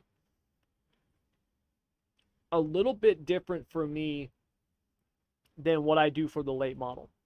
So on the late model, I talked about finding my rake, and then going up throughout the night. Now keep in mind, because I don't want to make it sound like I do that every single race, there are times where I will move the entire J-bar down as well, right? So I might have my axle as low as it can go and my chassis far down too. It just depends on the track and the situation. All right, I always want to, I might have some other kind of spring package, and then I'm compensating for it doing that with the J-bar. Okay, so there are situations. You guys don't think that what I'm saying is like hard and fast. This is the way you do it, or I always do it this way. I'm always trying different things and different combinations and stuff like that. Okay, this is just what I do till now. But for the big block, I basically will start off with rake, and then I take out rake as the race goes on. Now, as of right now, and I don't know what's going to happen next season, I'm hoping next season we actually get heat races with the big blocks. I think that would make the official races a whole lot more fun. So as of right now, I'm pretty much just finding what feels good, and then I set it for about a 40-50% track, and then that's what my feature setup is. Because when you start a 50-lap race at Eldora, for example, right, the track is super tacky, and then it gets slick at the end. So I try to cover the middle. And what I mean by the middle is the middle of the race. I want my car to start getting really good, in a 50-lap race. I want it to start getting really good at lap 15, and I want it to last, hopefully till the end, but at least the middle third, to half of the race. That's what I'm trying to do, to get your car to feel great from start to finish. You can do it, but it can be a difficult thing to do because the track is going to change so much during the race. All right, so for the official races, when it comes to like the J-bar settings, for example, I'm just kind of finding what feels good and rolling with it. A lot of times though, preparing for the slick, I'll be taking rake out. So like I might be moving the axle up and moving the chassis down. I'll be taking the rake out. Or for example, let's just say that I build a setup and I'm at 15 and 10 for qualifying. Okay, you can see how much the left rear bite changed right there. And then for the heat race, if I'm doing a league, for example, and then for the feature, I'm going to increase this and take the rake out throughout the night. So now the car's not hiked up as much. It's not rolling over as much. It's flatter. And remember, when it's flatter, you've got more load, that type of thing. Okay, so that's what I typically will do with my J-bar on the big blocks. All right. Now, another thing with the big blocks is the left rear bite. Okay. Now, the left rear bite on these cars I have gone multiple views on left rear bite with these cars. In the beginning, it was max out the left rear bite. All right. And the first ever big block setup thing that I did, we started maxing it out, and we noticed an immediate increase in our lap times. And when I say increase, I mean the lap times got faster, they got better. And then the more I played with it, there was times where it was like, well, I'm going to take the left rear bite out because I don't like the way that it feels. Because what the left rear bite is doing on the big blocks, and you can feel it a lot more on the big blocks than you do the late models, is it is affecting your dynamic cross weight, okay? And so when you are increasing your left rear bite, you are going to free the car up on entry, and you're going to tighten it up on exit. But that decreases your side bite. So I've actually been finding, for me, that when I'm running and I'm doing, like, let's say a league race or something like that, and the track is going to be super slick for the feature, I've actually found that going down on my left rear bite gives me better side bite on my right rear. So now I'm not just sliding through the slick, I can actually get the car to bite a little bit. All right. But when I do that, there's other things that have to happen with it. It's not like it's just a left rear bite change. Okay. So for me, as the track slicks off, there's a couple little things that I'll do. One is, you're kind of looking at it, I'll actually stiffen my right rear spring. Instead of running reverse split in the rear, I'll actually stiffen my right rear spring, and then I'll increase my left rear bite, and that can give me side bite.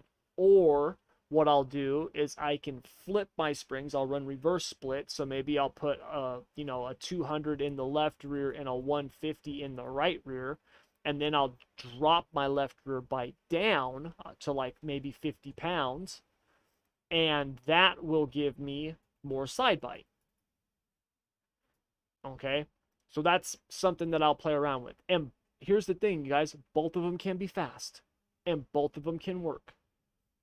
I ran a race at USA where I was running like 40 pounds of left rear bite, and I was up in the top 3, and this was a very stout field. This was not a chump field. This was like a 3,000 strength of field. It was in a league, and I was up in the top 3, right? And was there the entire race until like lap, 50 or whatever. There was like 5 laps to go, and I stepped on it. I screwed up. It had nothing to do with the setup. It had to do with me being an idiot, okay? And then I've also ran races at that exact same track where my left rear bite was maxed out, and I was running with, the same, if not almost identical drivers, right? Same strength of field and everything. And once again, I'm up front, okay? The car felt different. I had to kind of drive it different, right? Because it was built for different things, but it worked. It felt good. It was fast. So that's the thing that you want to be looking for. What's up, Lane? It finally loaded, but it took a while. Hey, what's up, Shane? Really? That stupid thing.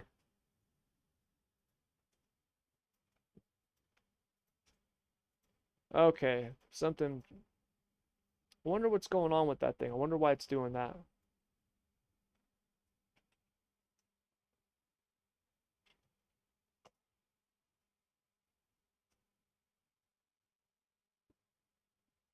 Oh, it should be working now. It's up now. Some tools might be unavailable due to heavy traffic in this file. Okay, so apparently if it's not working, that's why, you guys. Because you guys are blowing up my Google Docs. Huh. It should be working now, though. Okay. So anyway, so that's the deal with the left rear bite. Now, the other one, air pressure. So once again, the tire pressure on the big blocks, it's kind of similar to the late models, but not as much. So I found that when the track is tacky, you want the tire pressures minimum in the rear, 8 pounds in both rear tires.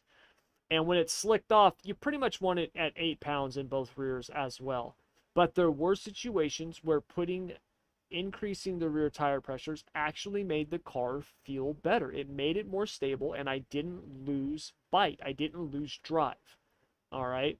Um, Now, I noticed that when I did that, though, that if I wanted to kind of maximize that, I was building a setup around my tire pressures, meaning like I was changing my springs and changing my shocks to really get the most out of my tire pressures. So it's one of those adjustments, like I wouldn't really mess with it that much. I would kind of just run the minimum, but it's there if you need it. Okay. And a pound or two will make a huge difference on those, on these cars. All right. So that's the air pressure. Now, really quick, I was waiting to kind of go over this because, like I said, this is the same. And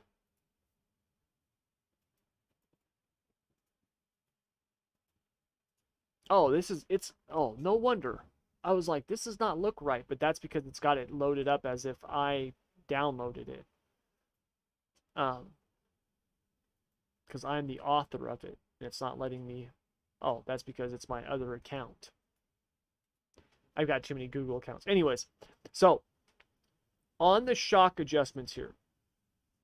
All right.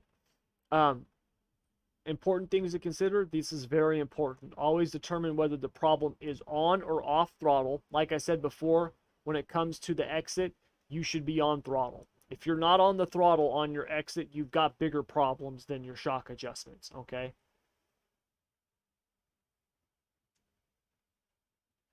Yeah, and see, Shane, that's the thing. You can use very similar setups at different tracks and find success. There are, for the longest time, Shay, Paulo, right? Now, Shay actually, I have him building I shouldn't say I have him building. That makes it sound like he's like a worker or something.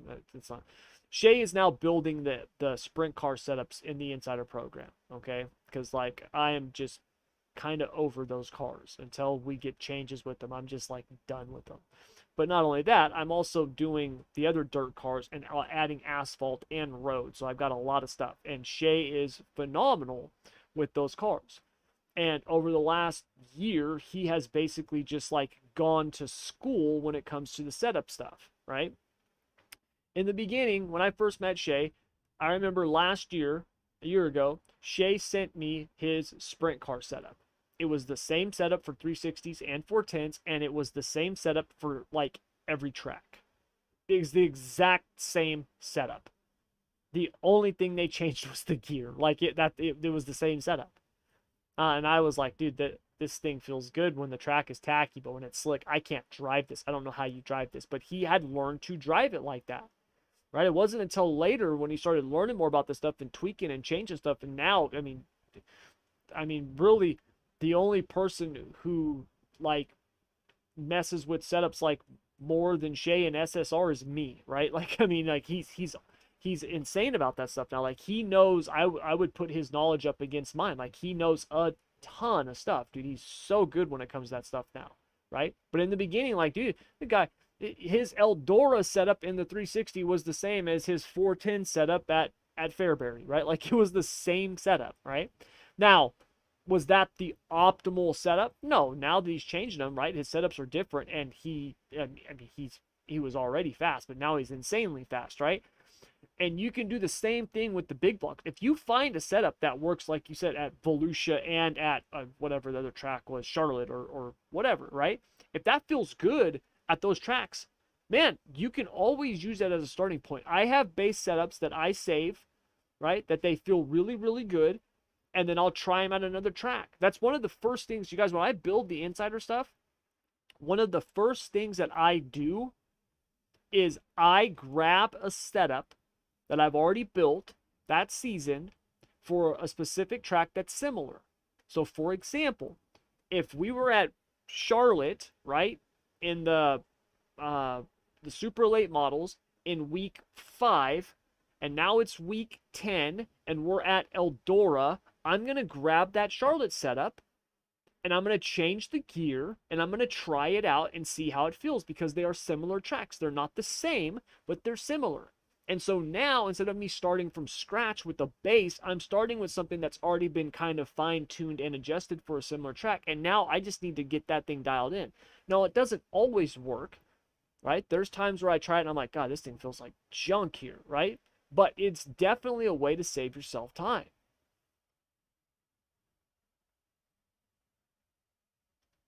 I'll try that, Shane. I will. I know that Devin, for example, he had a sprint car setup for Lernerville that he ran at every single track and just changed the gear. It was an SSR Lernerville setup. Loved it. And he ran that thing at every track. Kale, Heilbut, he runs for the non-wing sprints.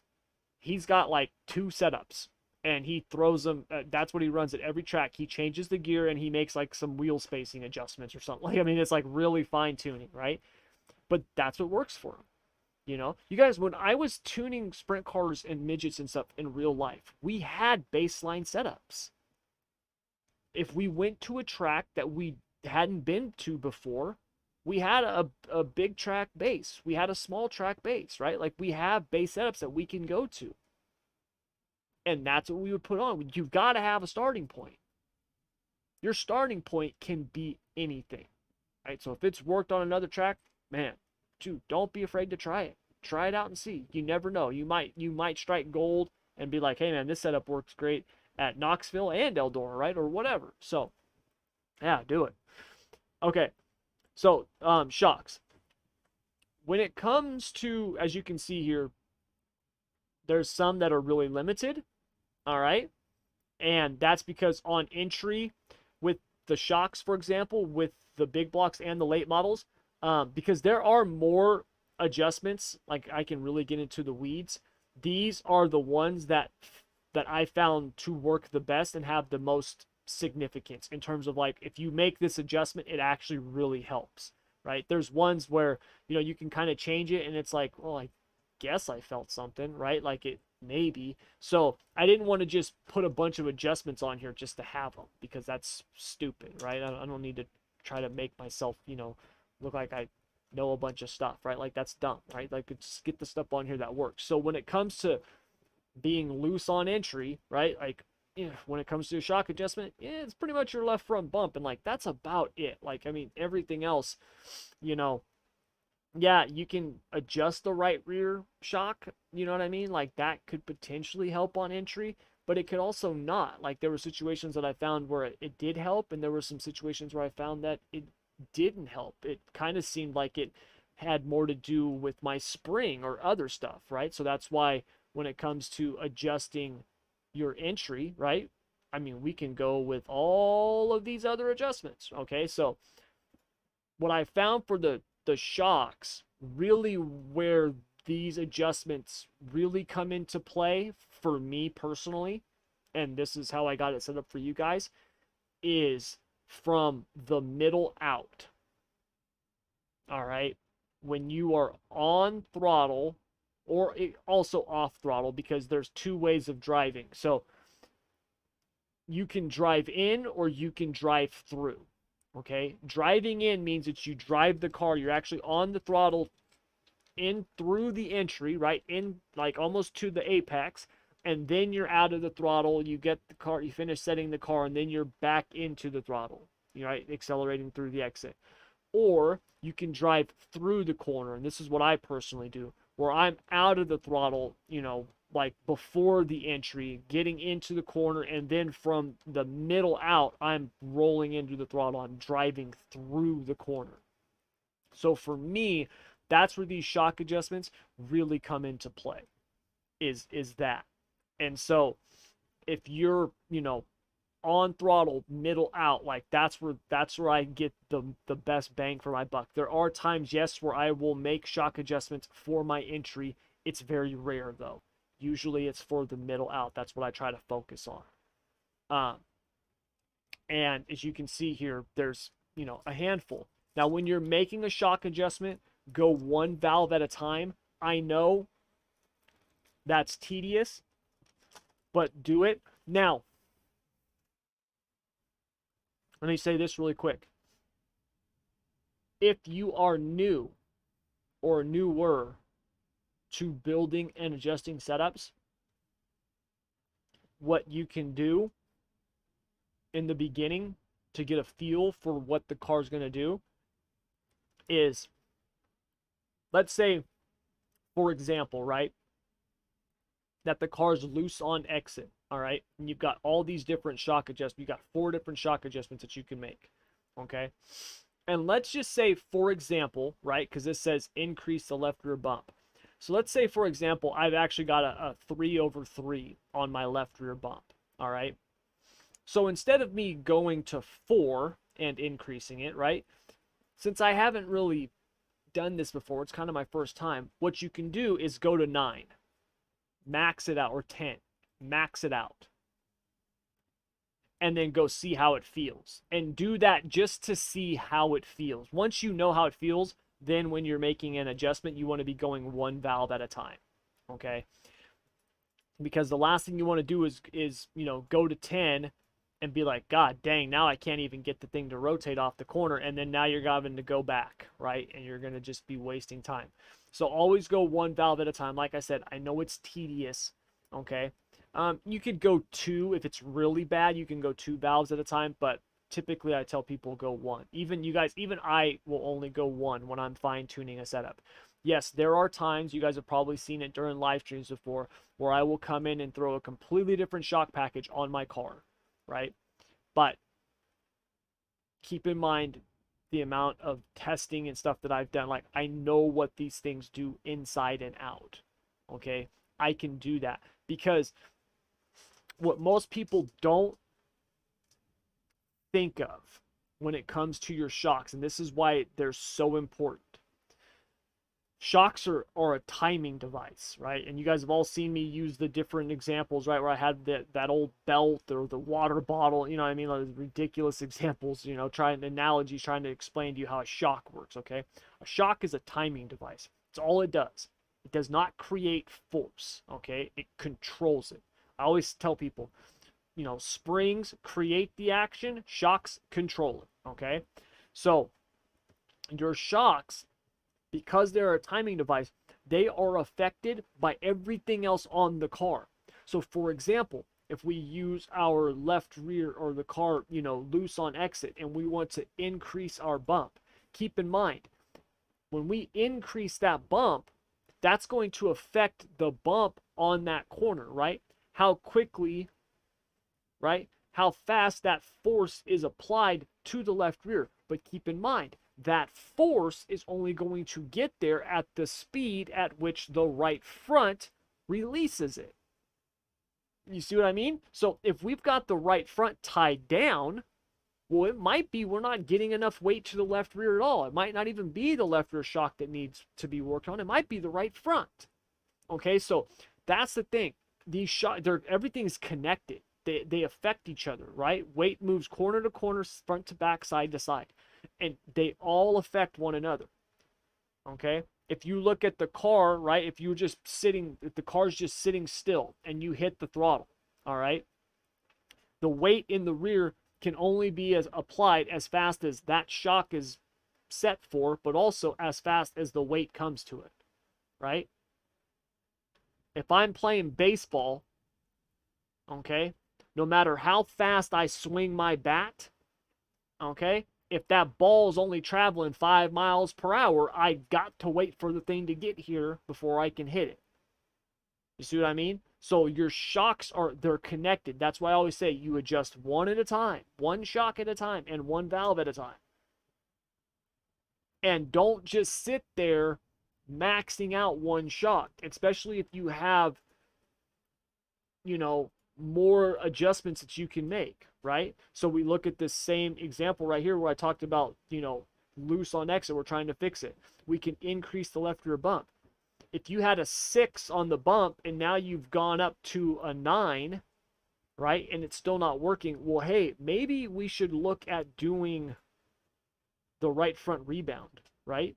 Or the left rear rebound, or the right rear bump, right? Like, maybe we should look at adjusting something else, okay?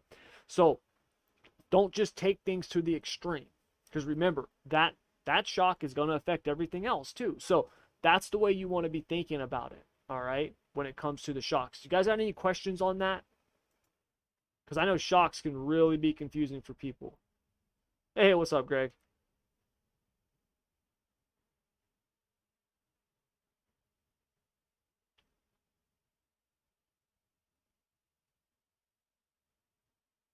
Sheldon, did you find the late model matrix? It's that link that's up higher.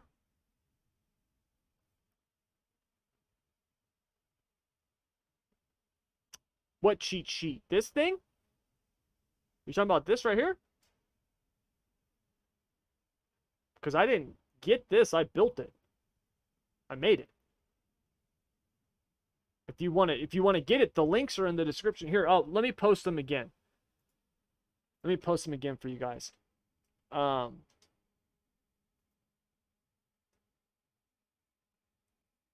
So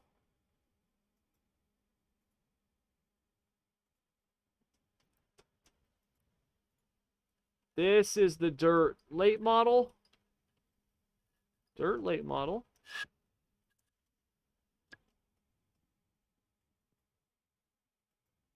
And this is the big block. There you go.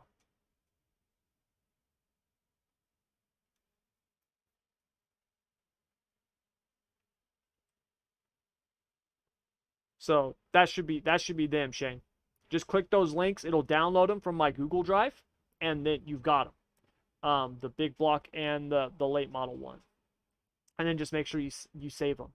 Now, like I said, the notes aspect, all the notes and stuff that I took for you guys, I will finish this out, make it presentable, and I will attach it to the matrices on another sheet. Like, another sheet like here. And so when I do that, that'll be on the website. These will be available on the website here very, very soon, so you can have them on that too. So when that happens, I'll let you guys know. If you're not on the email list, make sure you go to schoolofsimracing.net and join the email list. And you guys, I don't spam you or blow up your inbox or anything like that. I only send you stuff like this. Like, hey, I just posted this video, this new free training. Check it out. Like, that's it. It's not like I'm hammering you being like, buy my stuff. I don't do that crap, okay? So when I get the updated one up with the notes and stuff like that, I'll send you guys an email and let you guys know. I'll also post in the Discord that, hey, this is updated. But you guys, we're moving. I mean, we're still going to keep the Discord for communication and stuff. But in terms of downloading things, right? Downloading setups, downloading, these matrices and stuff like that, it's moving from Discord to the website because our Discord is so vast now. There's so much stuff in it. We've got to try to downsize it, right? And especially since I'm adding asphalt and road and stuff like that. Oh my God, just imagine, it'd be like 100 channels. It'd be insane. So we're a lot of the download stuff and all the videos, stuff like that, all that stuff's being moved to the website. Okay, so make sure that you're on the email list for the website, okay? So that way you can access all that stuff and you get notified when I post it. So anyways, that's the stuff here. Now, really quick, just to kind of show you guys, we'll do a little test like we did with the late models. So right here, if we've got 146 pounds, we'll just leave it at this. And let me say, I'll do a better job of saving this baseline 146 so we know. All right. And we will, I don't know why this car in particular, but I feel like I'm sitting with my head through a sunroof, like if I don't sit farther down. I need to open up the big block workspace in Motec. Okay.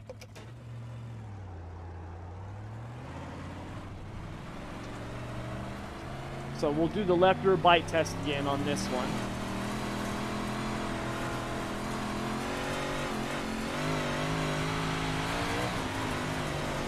Ooh, that bump is nasty.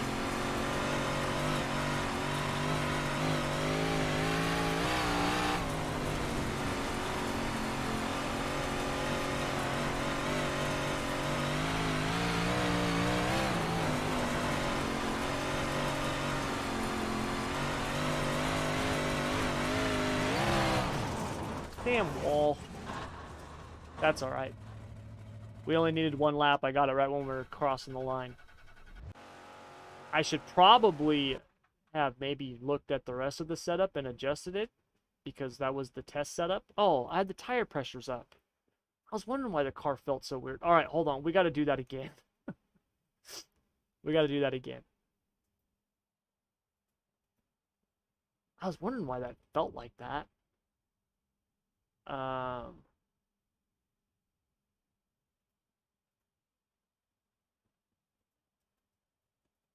Let me get this left rear bite dialed in. There we go. I want to get it as close to the max as possible. All right, now let's try this. Oops. We'll just save it as 146. All right, let's try this again real quick, because that last test was a disaster.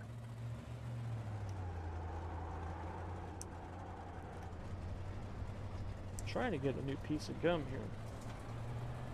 I know, I chew the crap out of this stuff. Maybe one day,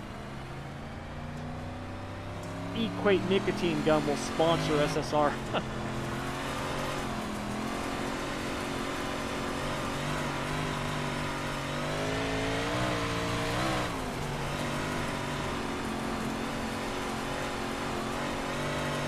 That feels better.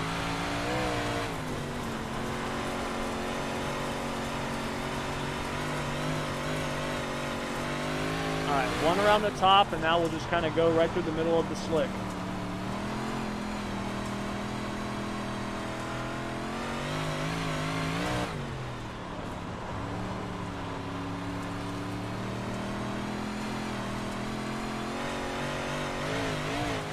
And then around the bottom. If I don't hit a tire.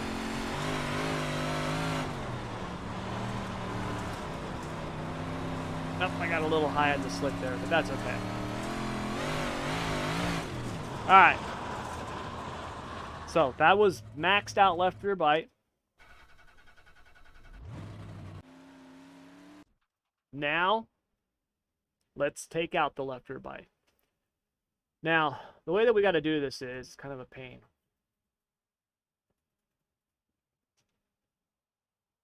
Okay.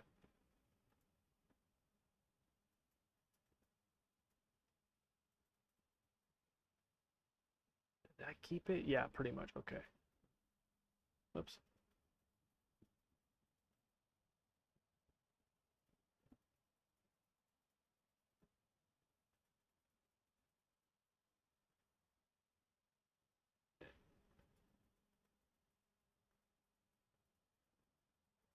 Once this thing gets to like 16, it like just stops moving. I'm trying to keep the rake in the chassis, as you can see. Okay, so we're too low now. What's the max? Okay. So now we are negative 53 on the left rear bite. All right. So, let's go test it.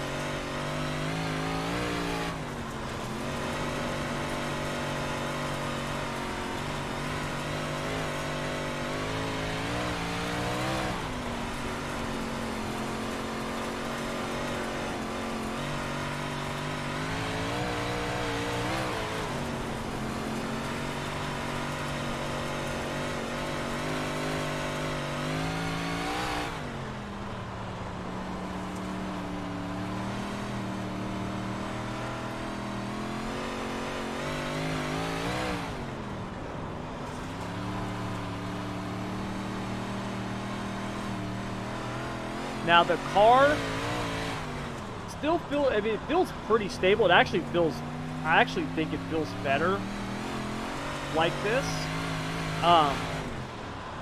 But it's not like it felt bad before. It's not like that felt bad and this feels good. I just think it feels a little bit better without the left rear bite. You can feel the car, especially in the slick and up top, you can feel the car driving off the right rear more. Um, when you hit the throttle, especially from the center out, you can feel the car really wanting to drive around more. So for me, it feels better because now I can really control the car with the throttle, which is what I like to do. When you've got a lot of left rear bite and all that dynamic crossweight, remember what I talked about in the beginning, right? The car's going to be free on entry and then want to tighten up coming off because that's that left rear drive. But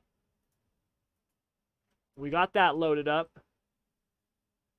Oh, we got that tested. So now let's just load it up here. We're going to bring over the old Motec.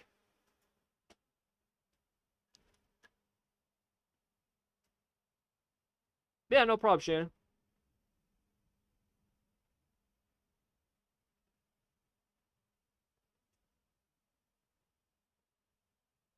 iRacer Assistant. All of these little adjustments moving down can be saved. Oh, really?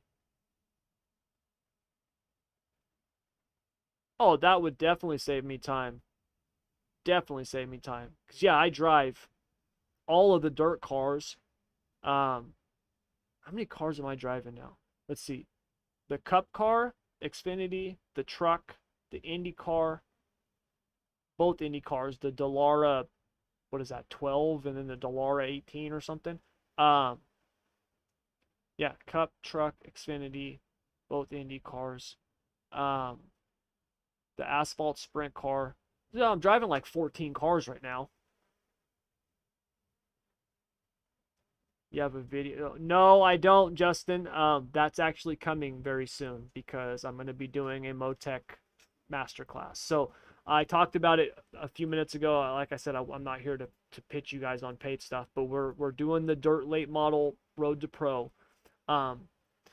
And all that is I'm just teaching you guys literally like everything that I know. What the heck? I did more laps than that, didn't I? I did one around the top, the middle, and the bottom, right? I thought I did. Did I not grab it? Did I not grab the right one? Um.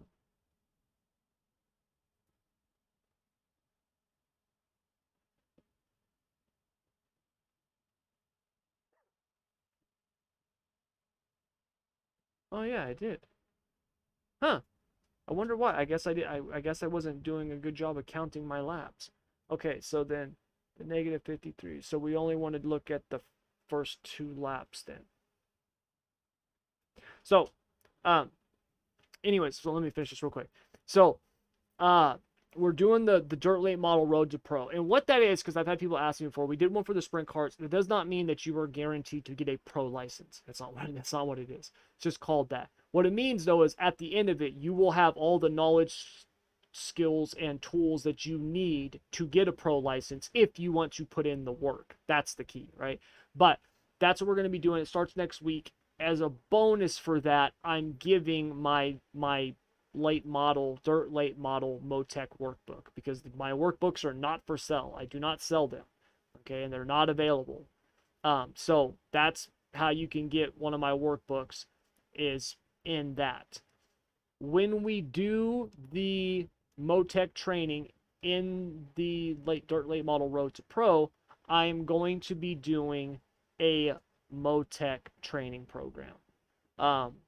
Kind of the basics and how to get it set up and stuff like that. I'm going to do a video on YouTube for free on how to get it set up and installed, but the more advanced stuff is going to be in a training course. I will be charging money for that.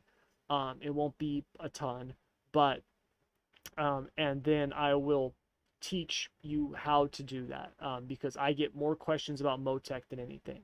If I'm going to be completely honest and fully transparent. You will not be getting my private workbook. My private workbook is available only to me. It's not available to anybody else. I have spent, I would say, close to 200 hours, building my workbooks, if not more. And I've had people offer me, I literally had someone offer me $1,500. I said no, they're just not available. That's the one thing I keep to myself. Now, in that Motec training, I will be giving you a workbook that does have some of my maths and stuff like that in it. It's like I'm not giving you anything, just like with the late model guys. I will be giving you one, but it will not be my personal workbook with everything in it. Okay. I'll give you the tools that you can create it on your own. Right? I'll give you the knowledge, but you got to go do it. So anyways, that's it. But anyways, so if we look at this real quick, okay, note, maxed out left rear bite around the top, we ran a 16.3. Negative 53 left rear bite, we ran a 16.3. Identical times. And you guys can look right here, and then through the middle of the slick, 17.8, 17.8. Identical times. If we look here at the throttle, identical. I averaged 67% throttle with maxed out left rear bite. With negative 53, I averaged 67% throttle. The difference was less than a half a percent, 67.2, 67.6. So it's not like I was fudging the throttle or anything like that, trying to make one look good. No, I ran them how I run them. They're exact same times. Okay? So I've said it before, and I was wrong. You do not have to max out your left rear bite in these cars to be fast. You don't. You absolutely don't. Now, if that's what fits your driving style, then you do, right? But in terms of like, oh, that's what you got to do because that's what the physics want. No, it doesn't matter. It really doesn't. I found that raking the chassis, that is something that has a lot more to do with speed than your left rear bite. Like raking your chassis, if you got a setup where you're like, man, it's pretty good, but dude, I just seem kind of slow. Rake that freaking chassis. Yeah, I think you'll be amazed at how much that'll help. Okay. But looking at this, okay, if we look at our loads, the left front wheel hardly gets any weight on it. It's insane in these big blocks. In fact, there's a lot of times it's like close to negative. The average with our left rear bite maxed out, that's the red is the left rear bite maxed out. The white is the negative left rear bite. We have 168 to 198. All right, on the left front. On the right front, it's 1888 to 1902. So not a big change in terms of our front weights. Now, on the rear, this is where we start getting into some changes. So the left rear dynamic load was 100 pounds more on average than with the left rear bite than without the left rear bite. Okay. And whoops, I don't want to go that far. There we go. And the right rear load is more. It's about 130 pounds on average. Okay. So when we look at the car, the dynamics of the car, right? If I put this right here, as we come into the corner, right, over here, and we're rolling out of the throttle, right? So now we're dropped down, we're around 40% throttle. This is where we can see our left rear load is starting to pick up, right? Just like we saw in the late model, okay? It's like when you're on throttle, that's when the car's hiked up. When you're off throttle, that's when the car drops. That's when that left rear loads, okay? The more left rear loads you've got, right, along with that right front, that's what's going to give you that dynamic crossweight. The more that you've got, the more dynamic crossweight you have, the freer the car is going to be getting into the corner, right? It's going to be loose getting in, and then it's going to tighten up getting off. But the less dynamic crossweight you have, right, that means the more dynamic right side weight you have, and that's what's going to give you that side bite, okay? If we look at the side bite and forward bite numbers, right, we're higher on our forward bite and we're lower on our side bite, but we're within like 5. Like it's really close. It's not like it's way off. So it's not a right or wrong. It's a trade-off. It's whatever's comfortable for you. So that's, you know what I mean? Like that's the thing. I've been saying it this entire live stream, okay? And I cannot pound this nail home enough. Whatever works best for you is what you need to do. Okay. Now, I just built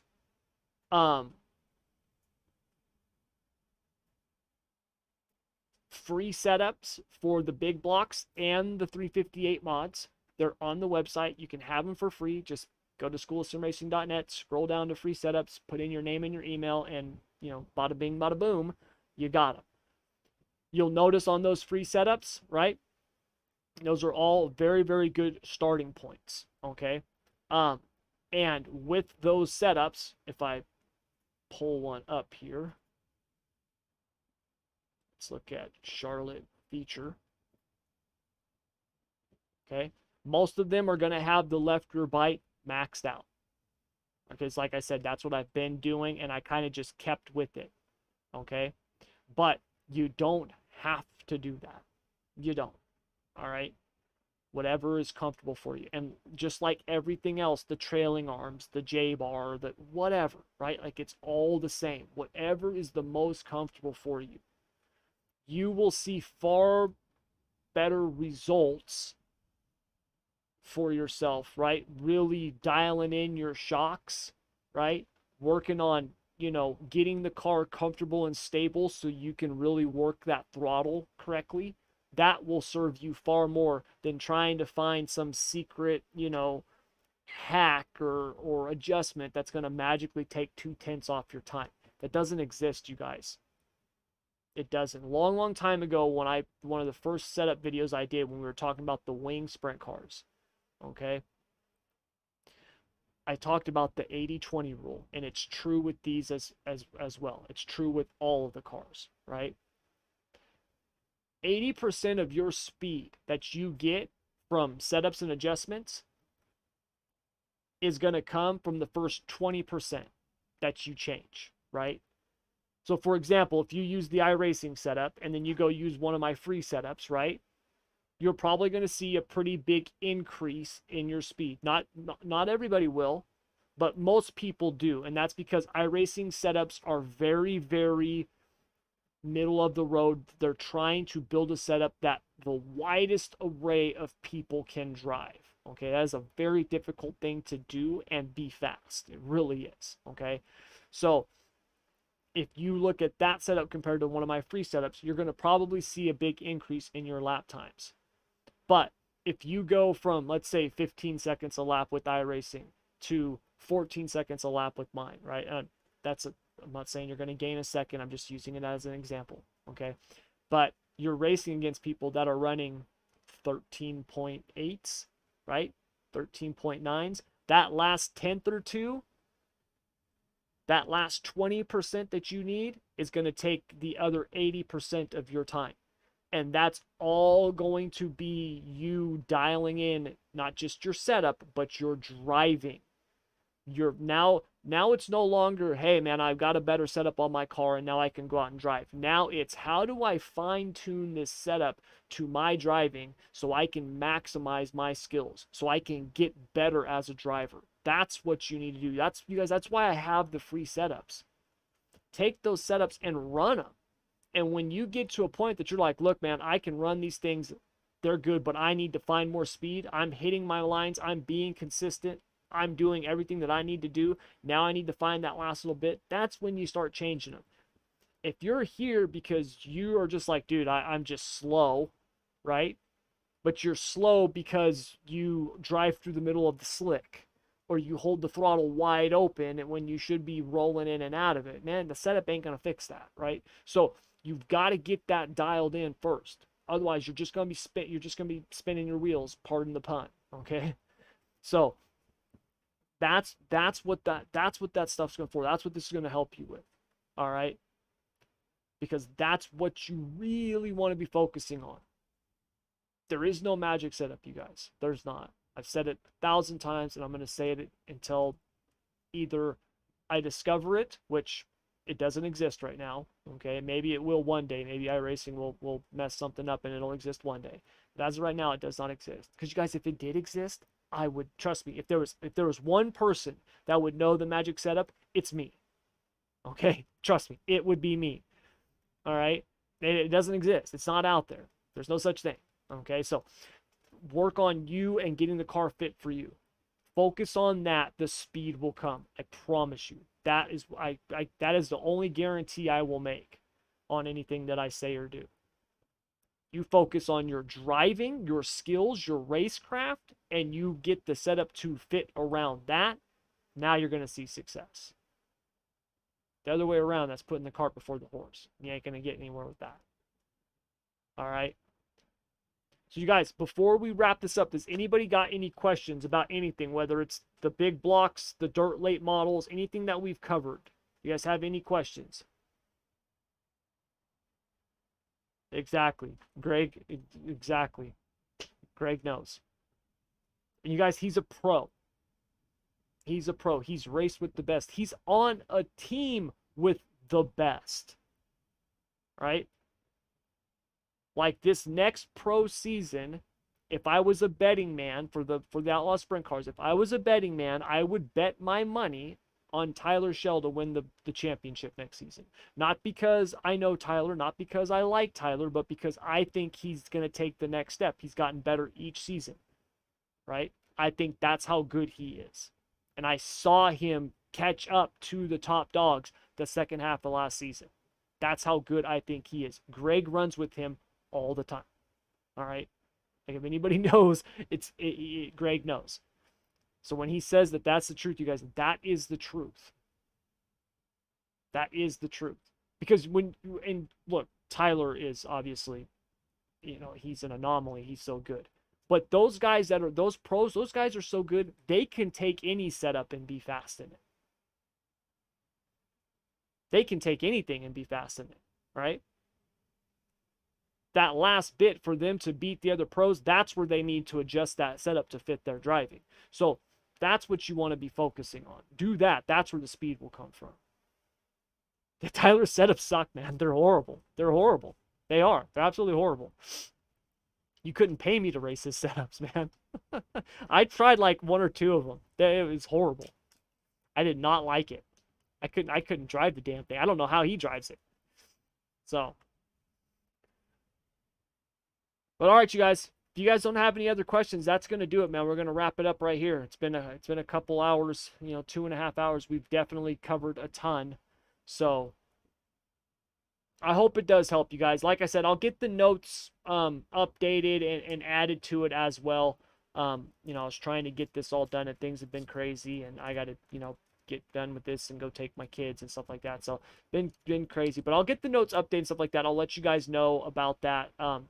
Like I said before, if you want to learn, more about the dirt late model stuff that's coming up, you can go check out the website, schoolofsimracing.net/pro. But make sure that you get on the email list because that's how I'll contact you when I've got the notes updated with this. Okay, so, but anyways, you guys, that's going to do it. All right, those of you guys who are, I know right now I'm doing it live, but those of you watching on the recording, the links for the matrices should be down in the description below.